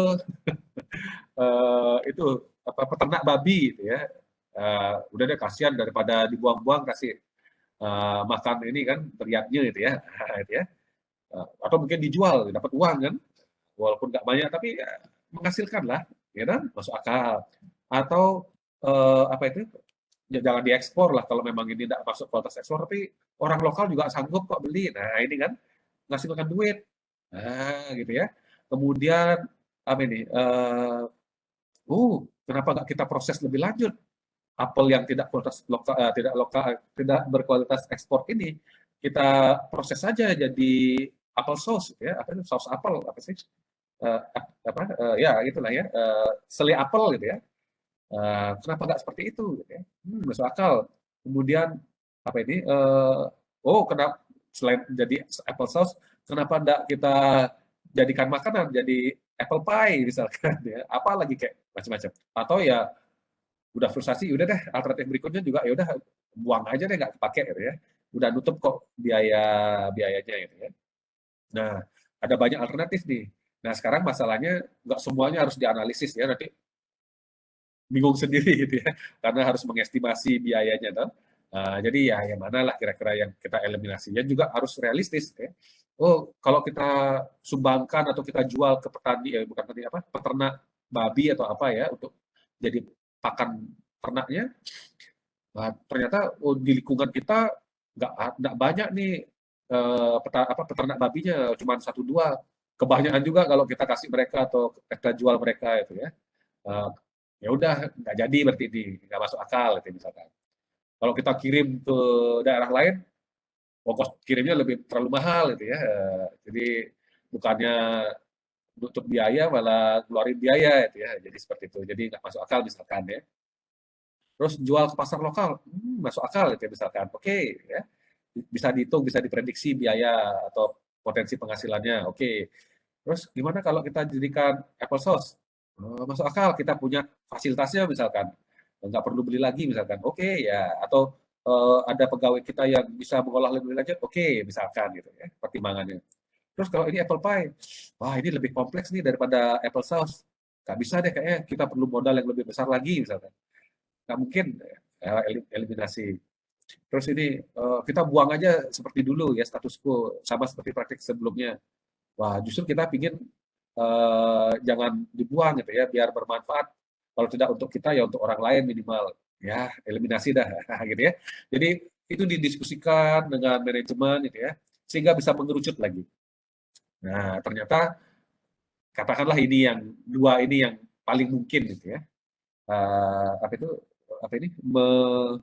Mengepaknya kemudian menjual ke pasar lokal, kemudian membuat lebih lanjut, memproses lebih lanjut apel itu daripada dibuang, diproses jadi apple sauce misalnya. Kemudian diprediksi ya cost-nya, oke, diprediksi cost-nya dan manfaatnya tentu saja ya. Kalau kita pack dia, kita kemas bagusin, oke, apelnya nggak kualitas ekspor, tapi kalau kemasannya bagus, masih layak dijual ke pasar lokal, kita bisa dapat potensi pendapatan sekian, $1,3 per kantong atau per bag. Dengan biaya produksinya ngepaknya 0,05, lumayan gitu ya. Sebaliknya kalau kita proses lebih lanjut, ternyata cost-nya lebih mahal, 0,4, tetapi revenue-nya kebetulan ya revenue-nya juga lebih kecil misalkan. Ya misalkan ini prediksi ya. Kita lihat di pasaran ya, pesaing di pasar mereka jualnya berapa kan begitu. Jadi ada perbandingan-perbandingan. Nah, misalkan ini seperti ini kira-kira hasil prediksinya ya. Nah, kemudian dibandingkan gitu ya, alternatifnya ini, relevan cost sama benefit-nya. Dan ternyata dari sini ternyata setelah dibanding-banding, ternyata apa ini benefit-nya lebih besar mana nih? Apple sauce ya, ternyata lebih untung apple sauce nih. Ya, kita proses lebih lanjut dan bisa menguntungkan lebih tinggi daripada bagging. Tapi nggak terlalu besar ininya. Nah, itu ya. Tapi kalau kita sebagai akuntan yang sophisticated, jangan hanya berpikir dari hitung-hitungan kertas saja, apalagi kalau beda tipis seperti ini ya. Kita harus memikirkan konsekuensinya kayak tadi saya bilang. Kalau kita mengepak kemudian menjual, seperti apa strateginya? Ya, jadi strategi yang harus digunakan adalah strategi diferensiasi ya. Kemasannya harus lebih menarik, lebih bagus, tapi dengan cost yang bisa masuk akal gitu ya. Kalau mengolah lebih lanjut ke apple sauce harus gimana? Katanya nggak cuma sekedar kemasan saja nih, tetapi harus forward integration strategy. Kita harus mencari pasar, mengetahui selera pasar, gitu ya. Apple sauce-nya apakah agak asin, agak pedas atau apa? Saya nggak tahu ya. Ya modelnya begitu ya. Jadi harus ada market research, gimana dijualnya, mencari retailernya yang mana, wholesaler yang mana itu ya. Apa itu pedagang besar, pedagang kecil ya, wholesaler sama retailernya dan segala macam. Jadi forward apa itu supply chain-nya ya. Karena kita memproses lebih lanjut kan itu ya, dari apple menjadi apple sauce gitu ya. Nah, jadi harus beli mesin di mana di mana kita tempat memproduksi lebih lanjut gitu ya. Kemudian di mana kita menjualnya, bagaimana menjualnya, kepada siapa menjualnya, itu namanya forward integration strategy. Itu harus dipikir. Jadi lebih banyak runtutannya, tidak sesederhana udah kita kemas, mungkin tidak banyak pesaingnya kita kemas, ya karena apel nggak perlu dikemas-kemas. Biasanya kan apel nggak perlu dikemas heboh-heboh kan, kadang cuma ditutupin apa itu yang busa apa sih namanya itu yang apa itu yang jaring itu cukup. Tapi mungkin kalau mau dibuat cantik dibuatin kotak atau apa itu ya. Tidak sekompleks pemrosesan apple sauce itu intinya. Ya, jadi oke, ya untung apple sauce, tapi untungnya nggak terlalu beda sama baking, tetapi repotnya banyak banget itu intinya. Nah, karena pertimbangan itu akhirnya yang dipilih justru apa ini alternatif ini baking yang mengepak kemudian menjual, walaupun secara hitung-hitungan tidak sebagus untungnya ketika harus diproses menjadi apple sauce. Intinya gitu. Jadi tactical decision making, oke, identifikasi masalah, kemudian alternatifnya apa saja, kemudian mengerucut, eliminasi yang tidak terlalu relevan, tidak masuk akal, kemudian pilih yang paling mungkin dilakukan. Dari sana kita pilih-pilih, kita estimasi berapa biayanya, berapa potensi dapat pendapatannya, misalkan kalau itu ada, kalau tidak ya biayanya saja. Kemudian dari sana kita hitung, ya mana yang kita hitung mana yang akhirnya menghasilkan biaya yang paling minimum atau keuntungan yang paling tinggi. Nah, jangan lupa sinkronkan dengan keputusan strategis. Ya, kita ini perusahaan apa? Maunya jadi apa perusahaannya itu ya? Apakah bergerak maju terlalu jauh ke depan, tidak hanya sekedar panen kemudian serahkan kepada ini apa itu perusahaan ekspor atau langsung ke negara yang membelinya? Apakah kita harus sampai memproses gitu ya? Apa itu? Menjadi apple sauce atau gimana itu ya? Nah, jadi itu sampai di sana harus dipikirkan gitu ya. Dan ternyata setelah dipertimbangkan, disinkronisasi dengan keputusan strategis, akhirnya dipilih adalah yang bagging ini, menjual ke pasar lokal, ya. Mengemas dan menjualnya di pasar lokal. Nah, tadi yang sudah saya katakan, biaya relevan adalah biaya di masa yang akan datang yang berbeda untuk setiap alternatif. Gitu ya. Jadi pertama, biaya relevan adalah biaya yang di masa yang akan datang, bukan biaya di masa lalu. Kemudian poin kedua, biaya untuk setiap alternatif ini harus berbeda. Ya, kalau tidak berbeda, dia juga tidak relevan. Ngapain dibandingkan kalau sama gitu ya. Nah, jadi begitu. Kemudian yang tidak relevan adalah ya past cost yang sudah lewat atau disebut dengan sunk cost. Ya. Dan juga biayanya sama setiap alternatif. Oke, yang begitu-begitu diabaikan saja. Nah, contohnya buat atau beli kayak tadi ya kasus di mahasiswa. Pertahankan atau lepas ini ya. Pertahanin nggak ya cowokku atau putusin nggak ya? Gitu ya. Ingat jangan pakai ngitung biaya sudah lewat ya. Special order, nah ini jangan mahasiswa ya. Jangan jadi pesanan ya.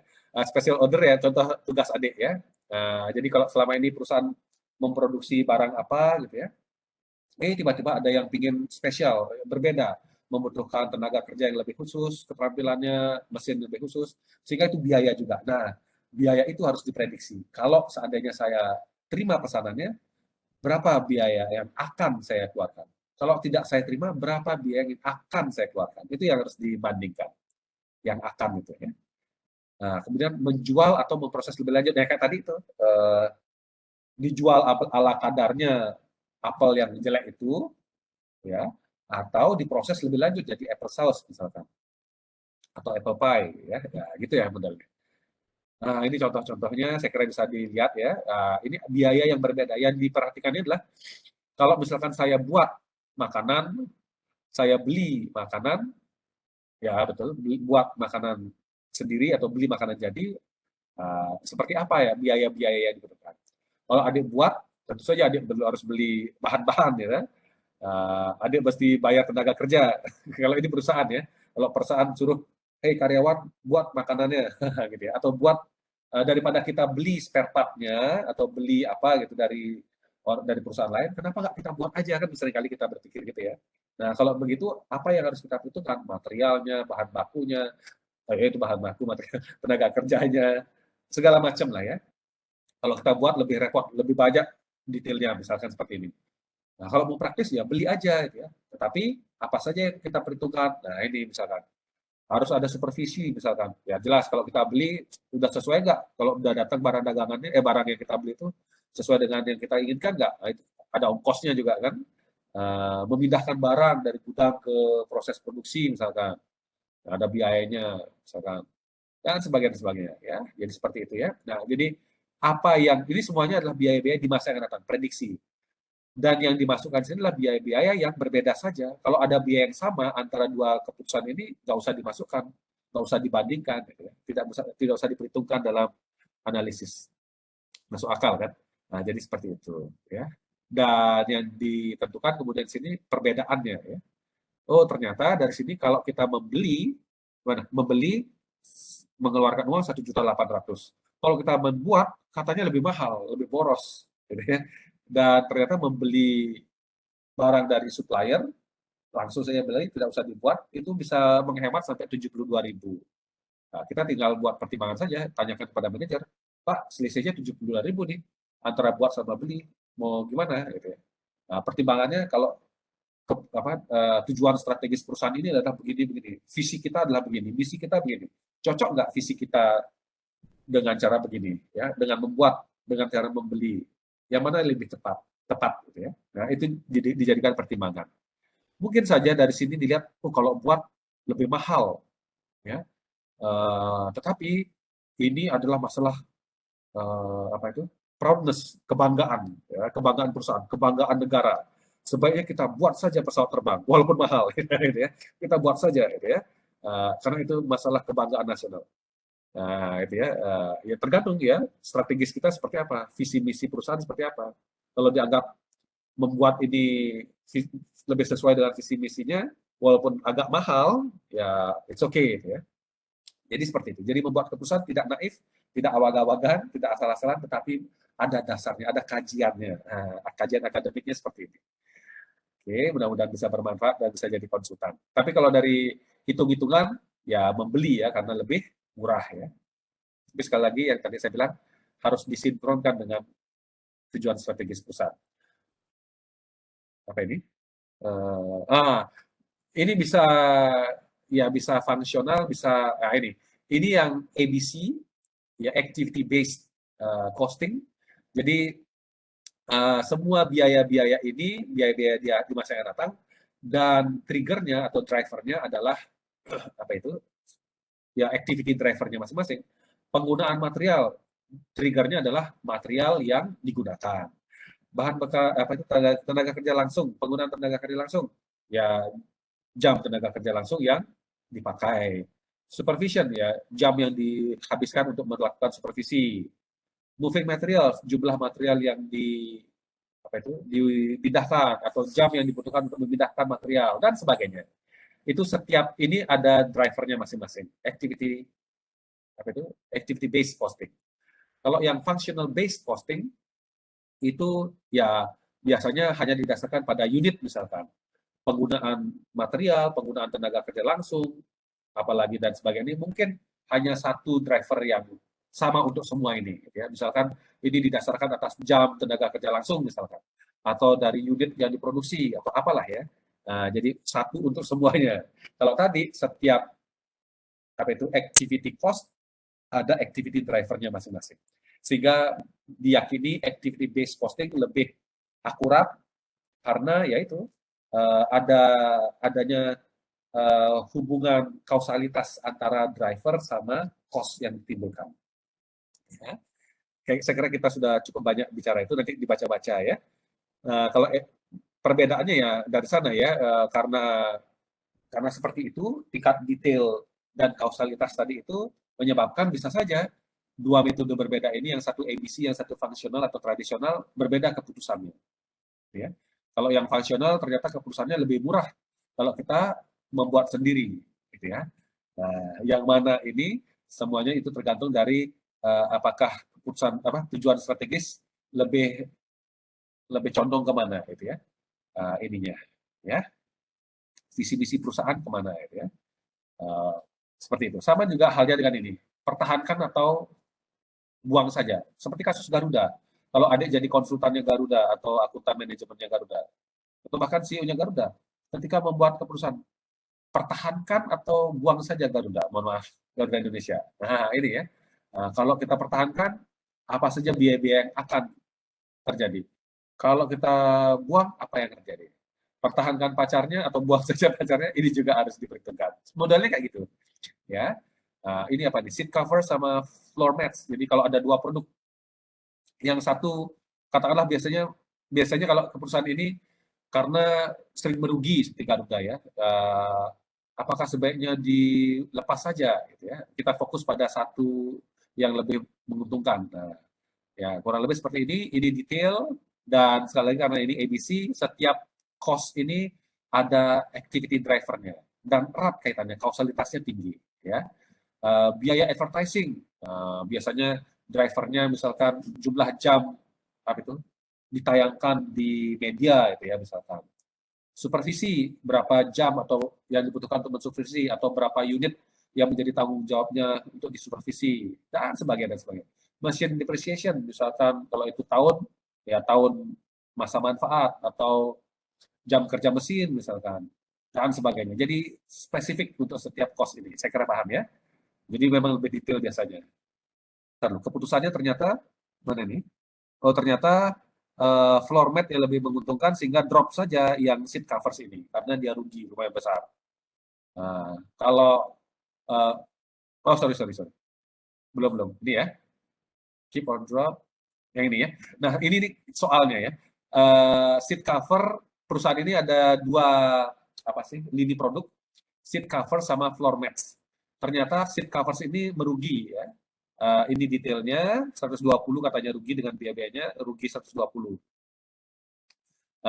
Pertanyaannya apakah sebaiknya seat cover ini kita lepas saja, kita fokus pada floor mats ya, lini produk floor mats. Kemudian kalau pakai ABC ternyata kalau dipertahankan rugi 60.000. Kalau dipertahankan. Kalau kita buang saja, lepas saja, maka rugi 15.000. Ternyata dengan cara membuang ini lini produk, kita bisa rugi lebih kecil ya, tidak seberat ini ya. Karena bisa menghemat $45.000 ya. Yang bisa di drop biaya-biaya ini misalkan. Tetapi customer service masih tetap masih tetap ada, karena mungkin untuk yang produknya namanya seat covers dan floor mats mungkin berbagi dia sama itu ya, sehingga kalaupun ini dilepas biayanya seat coversnya ini produk ini tetap ada biaya customer service gitu ya, karena kita masih punya produk yang lain gitu. Jadi kurang lebih seperti itu, mungkin ini common cost. Oke.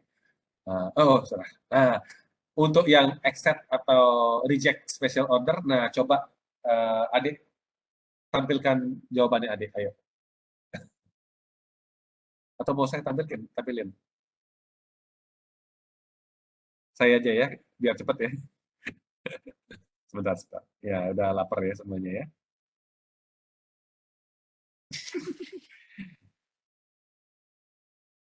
Ya biar adik juga bisa istirahat dan menyiapkan besok. Nah ini, bukan case study ya. Apa sih namanya? Mana ya? Contoh.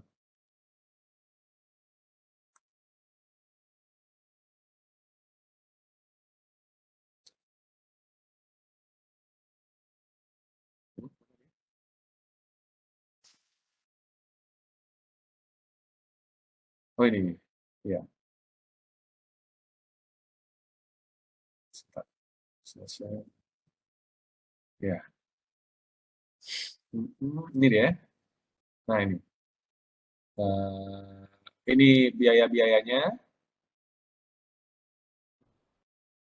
Nah, yang penting gini, kalau misalkan ada ujuk-ujuk datang pelanggan, minta dong dibuatin ini, padahal kita lagi sibuk buat sesuatu yang reguler kita kerjakan gitu ya. Nah, yang harus kita pikirkan adalah apakah kita masih punya excess capacity? Mesin kita masih ada yang nganggur nggak? Kalau memang mesin itu ingin kita pakai, atau karyawannya masih ada yang spare waktu untuk mengerjakan pekerjaan tambahan nggak? Nah, itu ya. Jadi kita harus pikirkan maksimum capacity, kemudian kapasitas yang sedang digunakan berapa? Masih ada spare nggak yang cukup untuk dialokasikan menerima pesanan yang spesial ini? Itu yang harus diperhitungkan. Intinya gitu. Oke. Nah, ini bisa dibaca. Nah, jadi menerima atau menolak produk spesial ini, special order ini, pesanan spesial. Kalau kita terima, tentu saja kita akan menghasilkan pendapatan, ya, karena kita terima itu pesanan. Kalau kita tidak terima, maka kita tidak berhasil mendapatkan tawaran itu, ya. Jadi masuk akal. Apalagi yang muncul selain tadi dari segi penerimaan, dari segi biaya, bahan baku, kita harus membutuhkan bahan baku khusus yang mungkin tidak kita pakai bahan baku yang ada. Jadi kita harus pesan lagi, mengeluarkan uang. Tenaga kerja, ada tambahan kalau dia pakai tenaga kerja yang itu. Kalau tidak ada, kita harus rekrut tenaga kerja dengan skill yang khusus. Ada biaya, ada biaya-biaya overhead lain.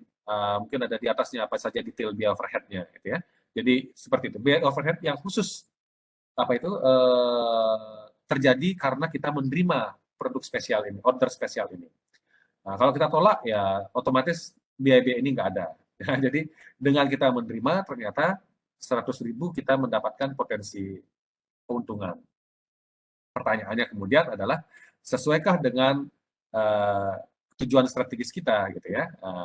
Kemudian kalau kita ambil ini, apakah pekerjaan yang reguler itu akan terganggu atau tidak? Gitu ya. Karena kita terlalu fokus berusaha memuaskan pelanggan, karena ini baru pertama kali kita mengerjakan. Takutnya terlalu fokus dengan ini, yang regulernya kacau balau. Ya, pertimbangannya seperti itu. Gitu ya. Tidak hanya kuantitatif, tetapi juga kualitatif aspek juga harus diperhitungkan. Kurang lebih seperti itu, nanti bisa dibaca detailnya lah ya. Ya, saya kira mudah-mudahan semuanya puas dengan penjelasannya ya. Ya, saya kira itu ya yang bisa saya tambah-tambahin ya. Nanti kalau gimana-gimana kita ketemu lagi ya kalau adik sudah rasanya sudah enak selesai lomba besok ya. Karena kita ada lomba lagi yang lainnya ya, Atma Jaya ya. Ya, mudah-mudahan semuanya ikut. Dan yang tadi yang ikut Atma Jaya semoga juga bisa ikut yang batch ketiganya ya.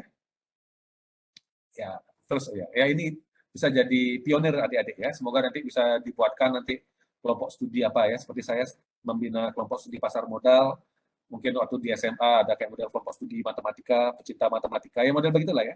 Jadi ada nggak ada olimpiade, emang terus berlatih seperti atlet. Begitu olimpiade, mendekati olimpiade kita lebih intens. Oke, saya kira itu ya. Bye-bye. Jaga kesehatan dan good luck untuk besok. Bye-bye. Terima Bisa kasih, ya, Pak. bisa Selamat dihitung ya malam. sekarang ya. Kalau putusin pacarnya berapa itu ya. Ya, dipraktikkan ya, biar terserap ilmunya.